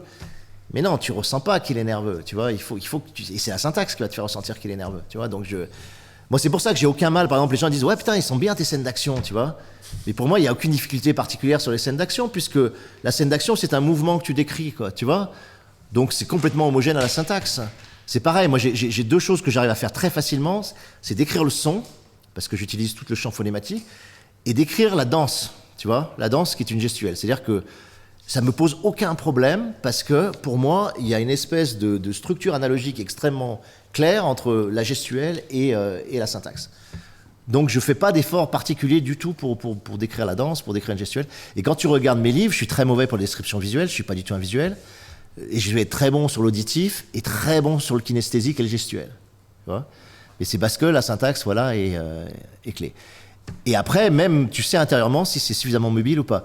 Tu vois, moi, par exemple, récemment, moi, sur les furtifs, je suis pas très content de la syntaxe parce que j'ai pas assez, et je pense, tout simplement, j'ai pas assez relu Mallarmé, j'ai pas assez relu Renaud Varina, j'ai pas assez relu Antonin Artaud, j'ai pas été recherché dans ce vivier-là de mouvements, de gestuels syntaxiques, j'ai pas été assez recherché dans mon artisanat, toute la capacité de mouvement qu'ils sont capables, eux, de restituer. Et donc, je me suis un peu figé sur les furtifs. Moi, je trouve que syntaxiquement, les furtifs est moins intéressant, par exemple, que la Horde, tu vois. Mais bon, il faut le voir, hein, moi je le vois, parce que justement, il y a une sorte de... Je me suis un peu grippé, je me suis un peu rouillé, je me suis un peu trop concentré sur les enjeux philosophiques, sur les enjeux de personnages, sur les enjeux de furtifs, sur les enjeux du thriller éthologique, etc.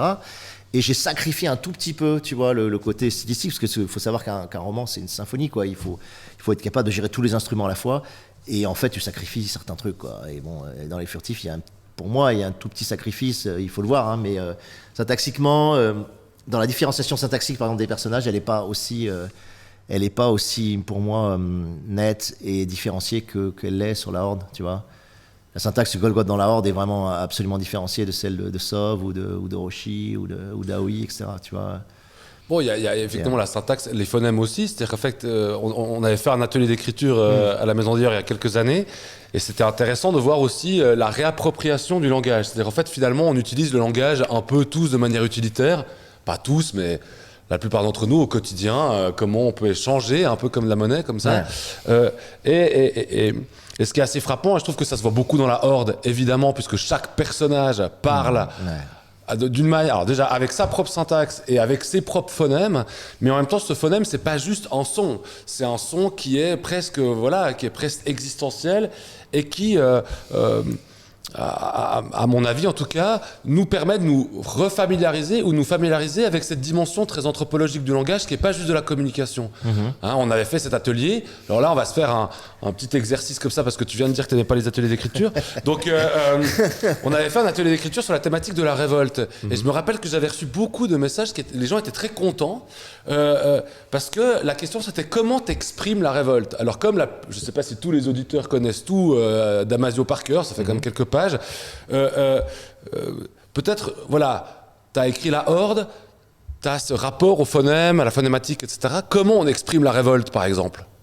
Ouais, c'est très complexe parce que ça dépend vraiment de quel type de révolte tu vas parler. Si je te parle d'un point de vue purement phonématique, vraiment, c'est-à-dire sur la physique vraiment de la langue, moi, c'est clair que je vais utiliser par exemple les plosives sourdes, je vais utiliser les poteke, quoi, au maximum, et surtout en finale, parce que le claquement du poteke fait que ta finale va frapper à coups de marteau, si tu veux, sur le son et va développer cette explosion interne que possède la plosive. La plosive, il faut savoir, c'est une colonne d'air qui remonte ici, quoi. T'as la glotte, t'as ce muscle-là qui est triangulaire qui bloque le flux d'air, et la colonne d'air remonte, est bloquée sous la glotte, et tout d'un coup, il y a une ouverture brutale qui fait que le son explose. Et les comédiens savent très bien tout ça, quand ils répètent, quand ils se préparent à jouer, ils font pa, tu vois, le pa, tu sens l'explosion, ta, tu vois, même si ce sont les dentales, tu sens exploser, et le que, c'est pareil.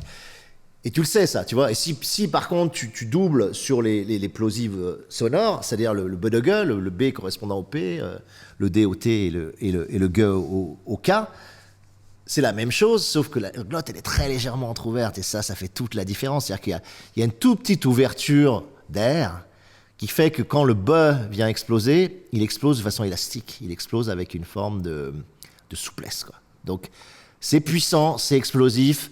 Mais c'est explosif avec une sensualité, c'est explosif avec un côté élastique, quoi. Tu vois, d'où Bodega, Bidendum, tu vois, ces trucs-là, tu vois, Bulldog, tu vois, tout ça, c'est ok, c'est de la puissance, mais c'est de la puissance un peu ronde, c'est de la puissance un peu amortie, quoi. Alors que percuter, impact, tu vois, qui contiennent les poteke, etc., bon, tu vois tout de suite que ça fracasse beaucoup plus sec, quoi. Tu vois, donc, en révolte, si je veux une révolte très dure, très sèche, je vais utiliser les poteke, tu vois, voilà. Par contre, je peux le faire autrement. C'est-à-dire, si je veux une révolte qui sera une révolte par interstitiage, j'ai envie de dire, enfin, capacité à passer à travers le mur, je vais utiliser des sifflantes. C'est tout à fait possible, quoi. Des se et des ze, quoi, tu vois, en sifflante, ou des fricatives qui vont me permettre tu vois, de tout d'un coup de siffler ou de fuser à travers le mur. Donc, je vais faire ça. Ou alors, en voyelle, je vais utiliser les i et les u, parce que le i, c'est la voyelle à plus haute fréquence dans le français. C'est celle qui déchire, c'est un véritable clou sonore, c'est quelque chose qui a vraiment la faculté à lézarder des murs, tu vois. Et le U vient juste derrière, quoi. C'est deux syllabes qui sont extrêmement... c'est deux voyelles qui sont extrêmement clous, tu vois. Donc c'est super intéressant d'utiliser cette fréquence du I pour... Par contre, tu vas pas en révolte utiliser le on, quoi, tu vois. Tu vas pas utiliser le on, quoi. C'est beaucoup trop lourd, c'est beaucoup trop fermé en fond de gorge. Il n'y a pas d'ouverture, il n'y a pas de libération, tu vois, ça vient étouffer, le on vient étouffer. Donc, tu vois, moi j'ai renoncé à mon nom, mon vrai nom c'était Alain Raymond, j'ai renoncé à Alain Raymond parce que le final en on, c'était pas possible pour moi, quoi, tu vois, ça traduisait absolument pas ce que j'avais dans les tripes, et en plus j'avais le M devant, donc mon, si tu veux... t'es sur une nasale, que déjà la nasale, tu vois, ça obstrue déjà la circulation de l'air, etc. C'est une lettre molle, et tu mets un on derrière, t'es Mon, Raymond, tu vois, tu fais comme ça, comme, tu vois, moi c'était pas possible. Alors que Damasio, il y a ce truc, il y a le hiatus final, le io qui permet un truc vraiment intéressant, et t'as la sifflante du zio qui qui tout d'un coup crée une accélération, quoi. Donc ça reste. Alors que le début est très posé, hein. Le dama, il est très posé, très, on va dire très solide, très ancré, quoi. Mais le zio, il crée vraiment quelque chose qui est intéressant. Donc, bon, à part que c'est le nom de ma grand-mère, hein, tu vois. Donc, voilà, je sais pas complètement sculpté le nom que je voulais. Hein. J'aurais pas choisi ça d'ailleurs si je voulais. Mais voilà, donc ça fait partie. Et quand tu choisis le nom de personnage, enfin, moi, je fais les noms de personnages presque onomatopéiques, quoi. Enfin, tu vois, dont les sonorités correspondent parfaitement à ce que je veux porter. Golgoth, voilà, je peux dire, j'ai cherché tout ce qui était possible autour. Hein. Ça s'appelait Bolbot, Polpot, Rogmot, etc. J'ai tout cherché, puis à la fin, le double G, tu vois, avec son côté très rabelaisien, très sensuel, le côté à la fois très puissant, mais élastique qu'a Golgoth, mais un peu rond qu'il peut avoir, mais quand même la finale en T qui vient frapper, percuter et rentrer dans le vent, quoi. Donc c'est vraiment... ça, c'est des choses extrêmement voulues, extrêmement intentionnelles dans tout ce que je fais. Mais le nom de personnage, tant que j'ai pas le nom de personnage, je sais que j'ai pas le personnage. Voilà. Parce que ça veut dire que je sais pas qui c'est. Je suis pas capable de trouver les phonèmes du perso, c'est que je sais pas qui c'est, donc c'est pas la peine de commencer. Mais tu vois, sur les furtifs, j'ai vraiment travaillé énormément le bloc stylistique, beaucoup plus même que sur la horde, où effectivement il y avait la syntaxe, c'est-à-dire que je déterminais une syntaxe nerveuse, syntaxe longue, syntaxe souple, syntaxe pendulaire, etc. Syntaxe pliée, syntaxe zigzagante, enfin selon les persos. Je choisissais évidemment le registre élevé, littéraire 19e, littéraire début 20e, argotique, gitan, vocabulaire gamer, etc. Enfin, je choisissais chacun. Je choisissais les temps de conjugaison, comme tu l'as dit, mais surtout je choisissais les couleurs de phonèmes. Donc il y avait ce que j'appelle moi la sonance. J'avais des types de voyelles dominantes sur chaque personnage et des types de consonnes dominantes. Et ça, je le respecte énormément quand j'écris, ce qui fait que si tu regardes attentivement, tu vas voir qu'Agüero fonctionne beaucoup sur des A, des O, des ON, parce qu'il y a le côté sud-américain, je veux donner cette chaleur des voyelles, alors qu'un R va être sur les I, les U, les E, sur des obstructions de consonnes, des str, des sbr, tu vois, qui donnent l'assentiment de frustration qu'a le personnage, tout en...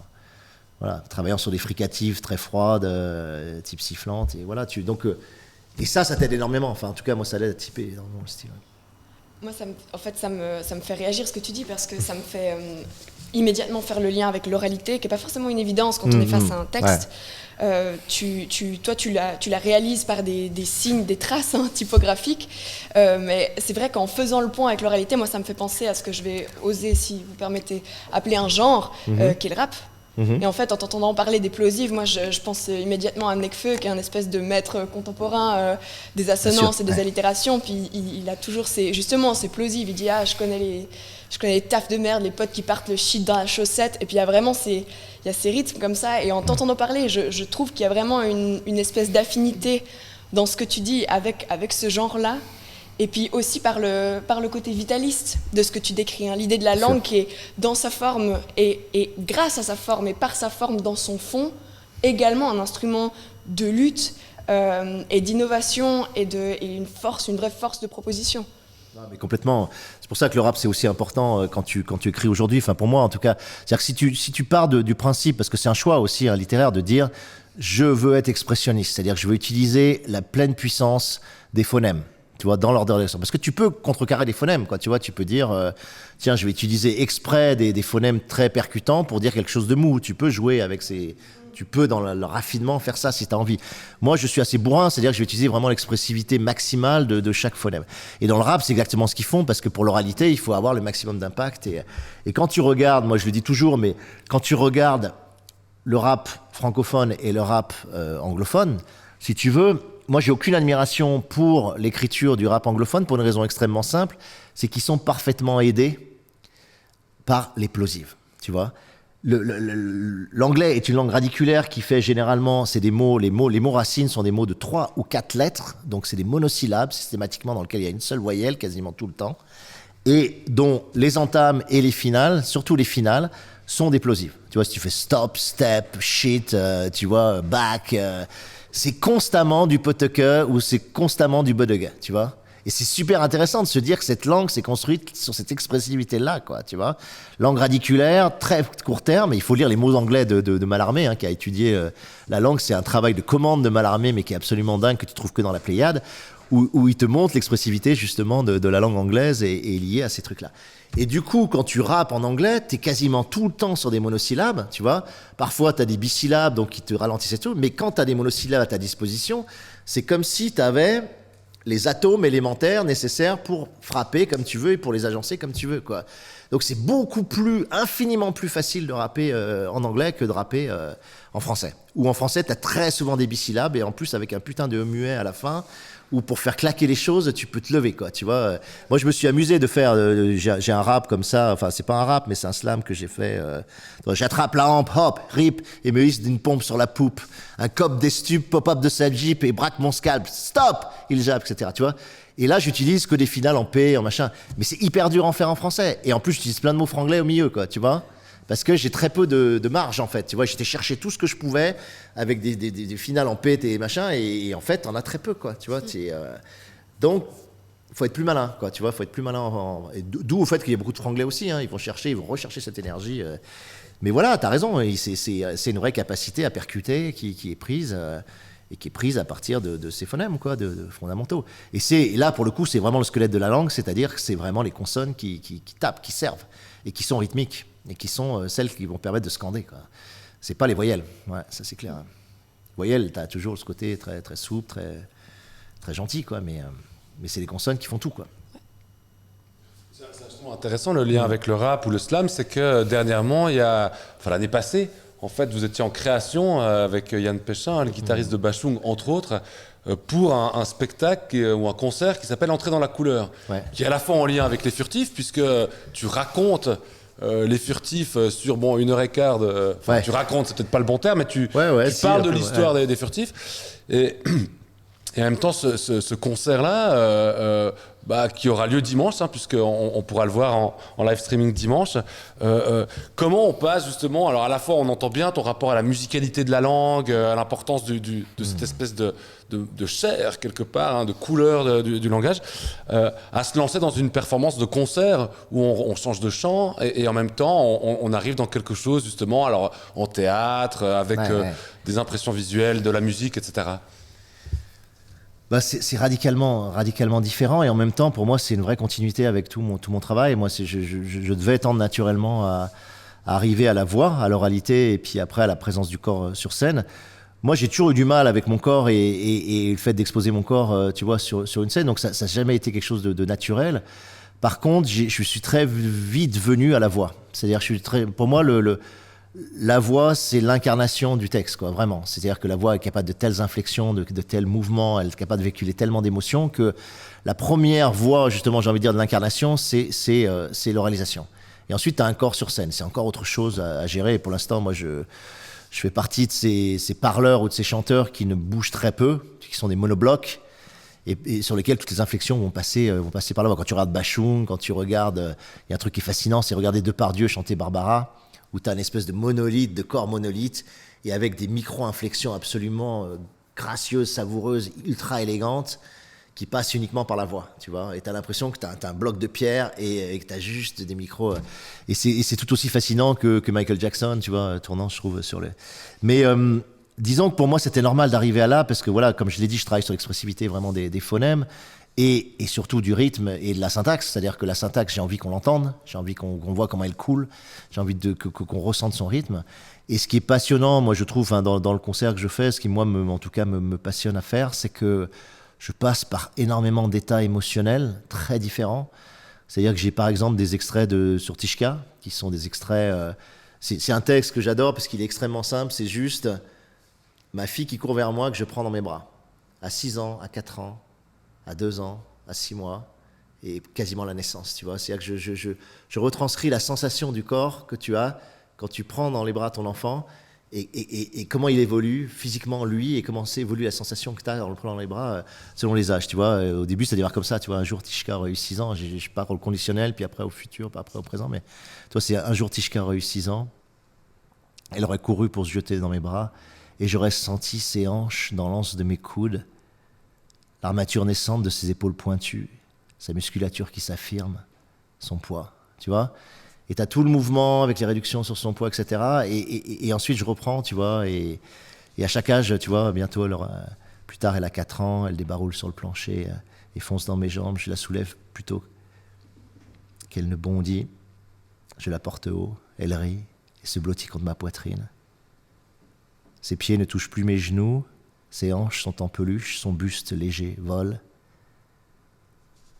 elle enfouit ses joues dans mon cou, tu vois. Et du coup, je peux travailler vraiment sur des finesses. Par exemple, le ou en français, c'est pour moi qui est le plus beau phonème de la tendresse, de l'amour, de la douceur que tu trouves dans doudou, que tu trouves dans nounours, que tu trouves dans tous ces mots enfantins. Tu vois, quand tu dis elle enfouit ses joues dans mon cou, tu vois, tout d'un coup, tout vient se replier dans la douceur, tu vois, de la joue qui colle le cou. Donc, tu as à la fois le signifié qui dit quelque chose, mais c'est déjà toute la sensation qui est portée par le phonème, tu vois, elle enfouit ses joues dans mon cou.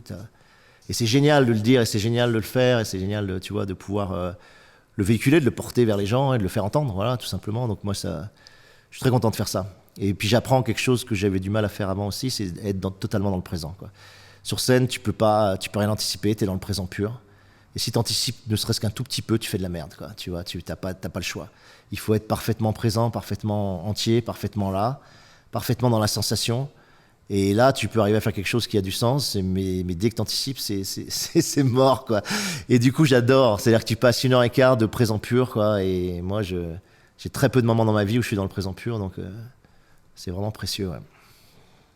Ce qui est intéressant, c'est qu'on est parti avec un Damasio assez conceptuel, rationnel, et on termine avec avec un Damasio plus sensible. D'ailleurs, ça me fait très plaisir parce que quelque part, on passe notre temps et je pense qu'on passe son temps à te demander de rationaliser les choses, alors que quand on t'écoute parler de la langue, de toute cette espèce de sensualisme de la langue, alors on découvre peut-être quelque chose qui est moins conceptuel forcément, mais qui, en tout cas pour moi, me fait vibrer, me touche, crée cette espèce de fraternité à laquelle tu te réfères tellement souvent, à la communauté, le lien. Alors on n'a pas trop le temps de parler de ça parce qu'on pourrait en parler encore pendant des heures, mais on se rend bien compte que cette fraternité, ce lien, elle est peut-être des fois plus facilement créée par ce type de récit, par ce type de discussion. Non, mais t'as raison, mais tu touches un point important, c'est que tu te rends compte que moi, j'essaie d'assumer mon rôle politique. En tout cas, je porte certaines valeurs politiques, je les assume et j'essaie de les porter dans l'espace public parce que c'est aussi comme ça que je suis venu à l'écriture au départ, parce que je voulais porter certaines choses qui me paraissent essentielles. Mais je me rends compte que dans l'espace médiatique, on est très demandeur, justement, que je parle du contrôle, du technococon, de l'auto-aliénation numérique, de tous ces thèmes-là. Et on t'interroge très peu sur la langue, parce que comme si tu veux... c'était beaucoup plus facile d'impacter, si tu veux, des idées, des concepts, des opinions, et puis de permettre à ces opinions de venir remplir certains trous de la grille médiatique, plutôt que de parler de la langue. Dès que tu parles de la langue, tu parles complètement dans autre chose qui touche tous les aspects de la tendresse, de la sensation, de la sensorialité, etc. Et ces choses-là sont pas sont pas adéquates ou calibrables de la même façon dans l'attente médiatique, quoi. Donc finalement, je suis assez peu effectivement interrogé là-dessus. Même quand je vais sur des émissions qui sont culturelles, on me ramène systématiquement à mes positions sur la ZAD, sur le contrôle, sur la dernière loi de sécurité globale, etc. Tu vois, Pourtant, quand tu récitais le poème avant, j'ai l'impression que tous les êtres humains qui le comprennent, ils sont immédiatement en lien, les uns avec les autres. Alors d'une part avec toi, mais après peut-être les uns avec les autres, voire avec leur enfant, si ça vient mettre des mots sur quelque chose qu'on peut ressentir. Moi, j'aimerais te remercier pour ça. Je crois qu'on arrive gentiment à la fin de l'entretien, mais avant d'être à la fin, on a peut-être quelques auditeurs qui nous ont posé des questions. Mais je laisse à Julia le soin de nous en parler. Alors, on va relayer quelques questions. La première qui m'a marquée, c'est Leptons, pour son pseudo, qui parle de la communication qui est amenée à un stade de saturation qui provoque une perte de l'information. Et il pose la question de savoir si le silence ou le langage, qui serait un langage comme celui des signes par exemple, ou par les odeurs, ne serait pas un type de langage qui permettrait de déstabiliser ce continuum de la saturation des interactions et Si, bien sûr. Là, il y a un texte magnifique de Deleuze pour parler aussi là-dessus qui est génial, quoi, quand il dit on est saturé, on est saturé d'une quantité démente de paroles et d'images, quoi. Si bien qu'il faudrait parfois juste ménager quelques toutes petites vacuoles de silence pour que quelque chose simplement puisse sortir, puisse jaillir, puisse se faire jour, quoi. Voilà, on est surexposé, vraiment. Moi, je le dis aussi dans So Far Away, dans So Far Away, cette ville de phare où les gens communiquent que par la lumière et où, à force de communiquer par la lumière, on a une nappe lumineuse absolument surexposé qui permet absolument plus de voir quoi que ce soit, quoi, tu vois, et de trouer cette nappe de lumière par le silence ou par un autre langage, par une autre forme de langage. Mais c'est ultra difficile puisque tout te pousse à t'exprimer, quoi, tu vois. Deleuze dit ça, il dit mais on ne souffre absolument pas du silence ou d'un manque de parole. Tout le système de pouvoir te pousse à t'exprimer, tu vois. Même là, voilà, moi je suis là à m'exprimer pendant 1h30, à parler, tu vois. Et si je m'arrêtais de parler, bon, on serait content peut-être, tu vois, 3-4 secondes. Il paraît qu'il faut 3 secondes pour faire sentir une rupture du continuum, tu vois, je vais vous le faire. Et là, tu vois, c'est arrivé à la radio tout à l'heure quand ils ont passé Brigitte Fontaine, elle fait un titre, il y a 3 secondes de trou. Et là, tu voyais l'ingénieur du son à la radio, il pensait que ça s'était arrêté, quoi, tu vois. Et c'est génial, en fait, tu vois. Et peut-être qu'on devrait jouer plus avec ça, tu vois, mais... Ouais. Ouais, on est des continuums, mais c'est... C'est pour ça, je profite parce que je peux difficilement... J'avais mis la page de So Far Away, donc je suis presque obligé. Ah bah vas-y, fais-le. Cette toute petite citation magnifique qui dit que dans un monde où tout le monde croit devoir s'exprimer, il n'y a plus d'illumination possible, rien ne peut être éclairé dans la luminance totale, il faut beaucoup de silence pour entendre une note, il faut beaucoup de nuit pour qu'un éclair puisse jaillir, pour qu'une couleur neuve soit perçue, soit reçue. Si j'en avais le pouvoir, j'émettrais aujourd'hui un trou noir. Alain Damasio. Avec le spectacle et avec Bashung, moi ça m'évoque très fort cette phrase de Bashung qui dit « La nuit, je mens ». Ouais, tout à fait. La nuit, je mens. Ouais. C'est un tel chef-d'œuvre, celui-là est un tel chef-d'œuvre. Bon, il est hyper connu, c'est devenu un 8 absolument incroyable. Et moi, comme j'habitais le Vercors, tu vois, c'était un titre absolument clé parce que voilà, c'était. Mais il est incroyable. Celui-là, il est incroyable sur les homophonies parce que tu sais, à un moment donné, je trouve qu'il a résumé ce qu'est une relation amoureuse en 2 homophonies parfaites. Il lui dit t'accaparer seulement t'accaparer, tu vois. Et en fait, le premier t'accaparer, c'est oui, je veux t'accaparer, je veux que tu sois mienne, je veux te posséder. Et il lui dit derrière seulement toi, tu n'as qu'à parer l'accaparement que je suis en train de faire de toi, quoi, tu vois. Donc t'accaparer seulement toi, t'accaparer, tu vois.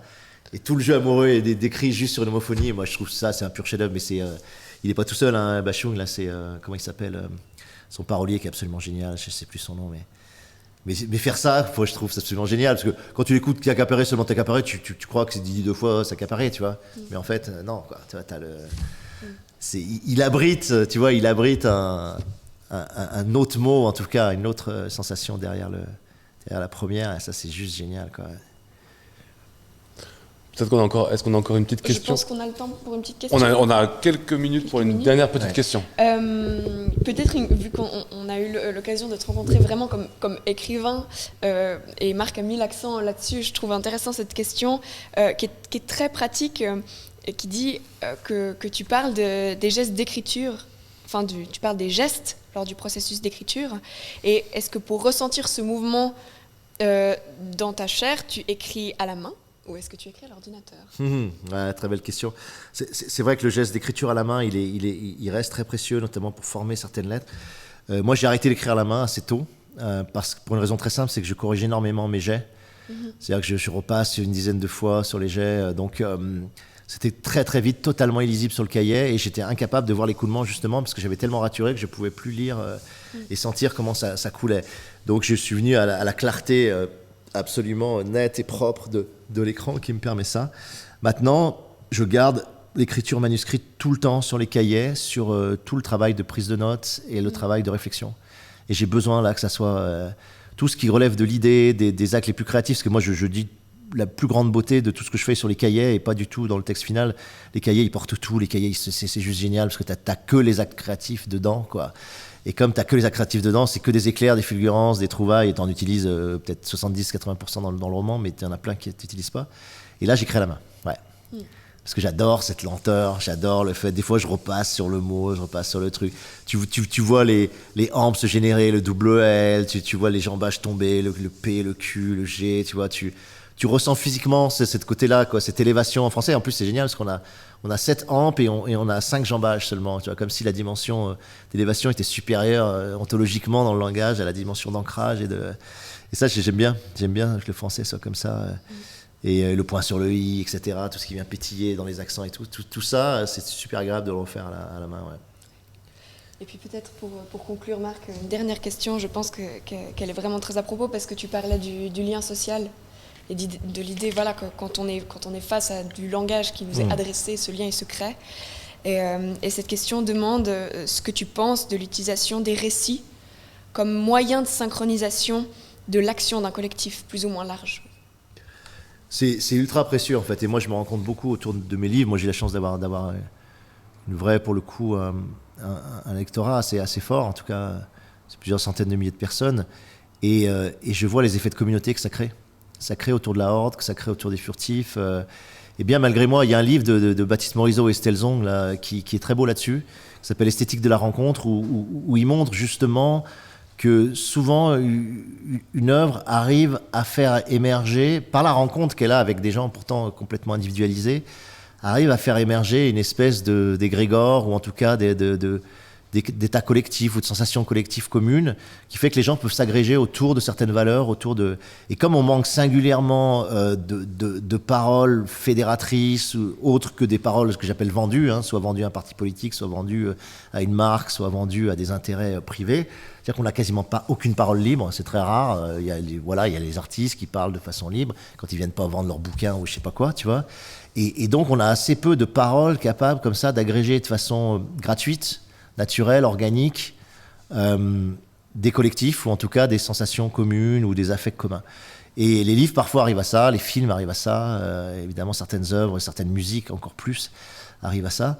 Et pour moi c'est hyper précieux, ouais, c'est hyper précieux. Et il a raison. Et il y a des récits, tu vois, qui permettent ça. On a besoin de ce type de récits, on a besoin que ces agrégats se fassent, et ça crée une référence commune. On a finalement assez peu de références communes, sauf des références qui nous ont été tellement martelées que c'est juste horrible, quoi, d'avoir la référence de je sais pas, de porter les mêmes Nike, ou d'avoir un sac Hermès. Bon, tu vois, on peut la forcer, on peut créer un forçage de cette communauté-là, mais ça ne vaudra jamais l'émergence naturelle des désirs et d'une convergence affective autour de quelque chose qui rentre en résonance avec plein de gens.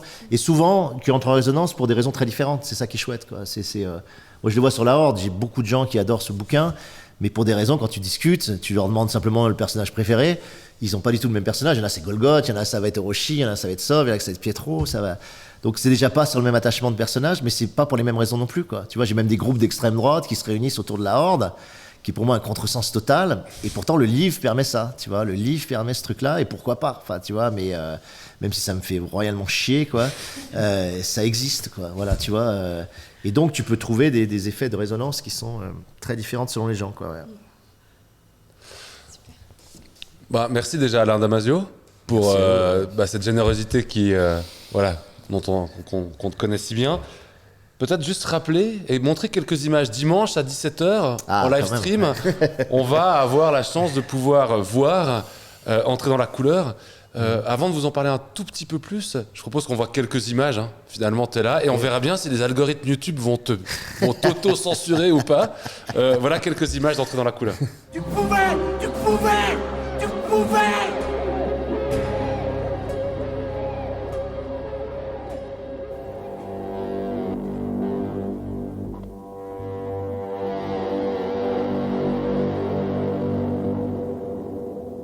Les furtifs portent en eux et nous portent à nous. Comme un cadeau dont le ruban est à défaire. Cette double renaissance possible, celle des liens horizontaux à tisser sans cesse hors de nous, et celle des liens verticaux à intensifier en nous avec nos ascendances animales. Amener au point de fusion, essayer d'amener au point de fusion nos puissances et en offrir l'incandescence à ceux qu'on aime. C'est un alliage et c'est une alliance. Être moins celui qui brûle que celle qui bruisse.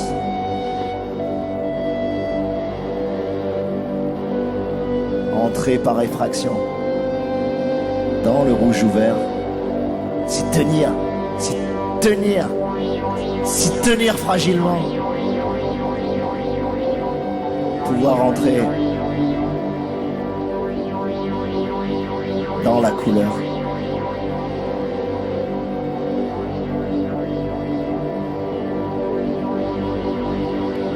Dans la couleur.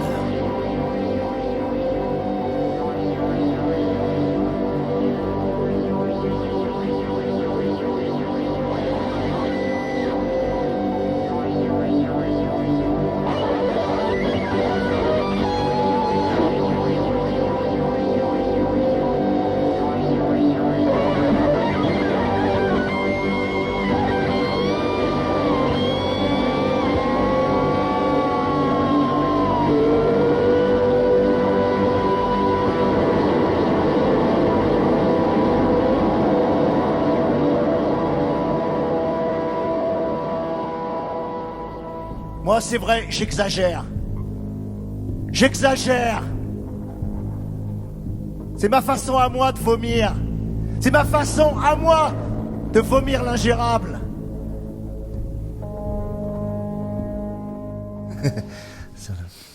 Voilà, on va rentrer dans la couleur. Peut-être qu'il est temps maintenant, bon, à part le fait de te remercier, de rappeler un peu la suite des événements. On va avoir plusieurs entretiens. Certains sont en live, d'autres seront en différé. Le plus simple, c'est de suivre la page YouTube. C'est de nouveau ces réseaux que tu apprécies tant, mais finalement, on ne peut pas faire autrement puisque la rencontre ne peut pas passer autrement que par ça aujourd'hui. Donc, soit la page YouTube du festival, la page Facebook ou autre.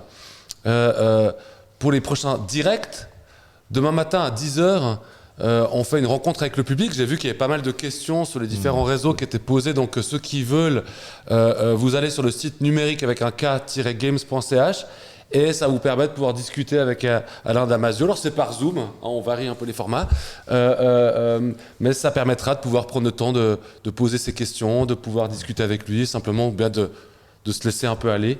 À 11h, il y a aussi la possibilité de venir rencontrer à Damasio en personne, dans les seuls endroits où on peut rencontrer des gens aujourd'hui, c'est-à-dire non pas dans la rue seulement, mais dans les magasins.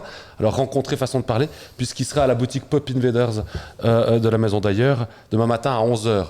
Puis demain soir, à 20h, en partenariat avec le FIFDH Genève, une discussion entre Alain et moi, qui sera peut-être un petit peu moins sur la deuxième partie finalement de cette discussion amorcée ce soir, un peu moins sur la littérature et la langue, un peu plus peut-être sur la question de ce lien social, de la communauté humaine.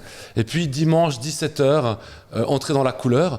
Le plus simple pour pouvoir suivre ces événements, c'est d'aller voir sur le site du festival, numérique-games.ch. Merci Julien en tout cas pour tout. Merci Alain évidemment pour tout. Merci aussi aux partenaires qui ont permis à ce live d'avoir lieu. Donc l'Université de Lausanne, l'école d'ingénieurs d'Yverdon-les-Bains, enfin l'HEIGVD.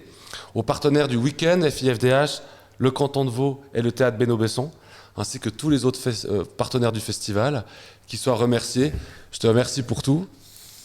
On se retrouve tout bientôt. Merci à tous, passez une bonne soirée. Et puis à tout bientôt pour entrer dans la couleur en tout cas. Ouais, carrément.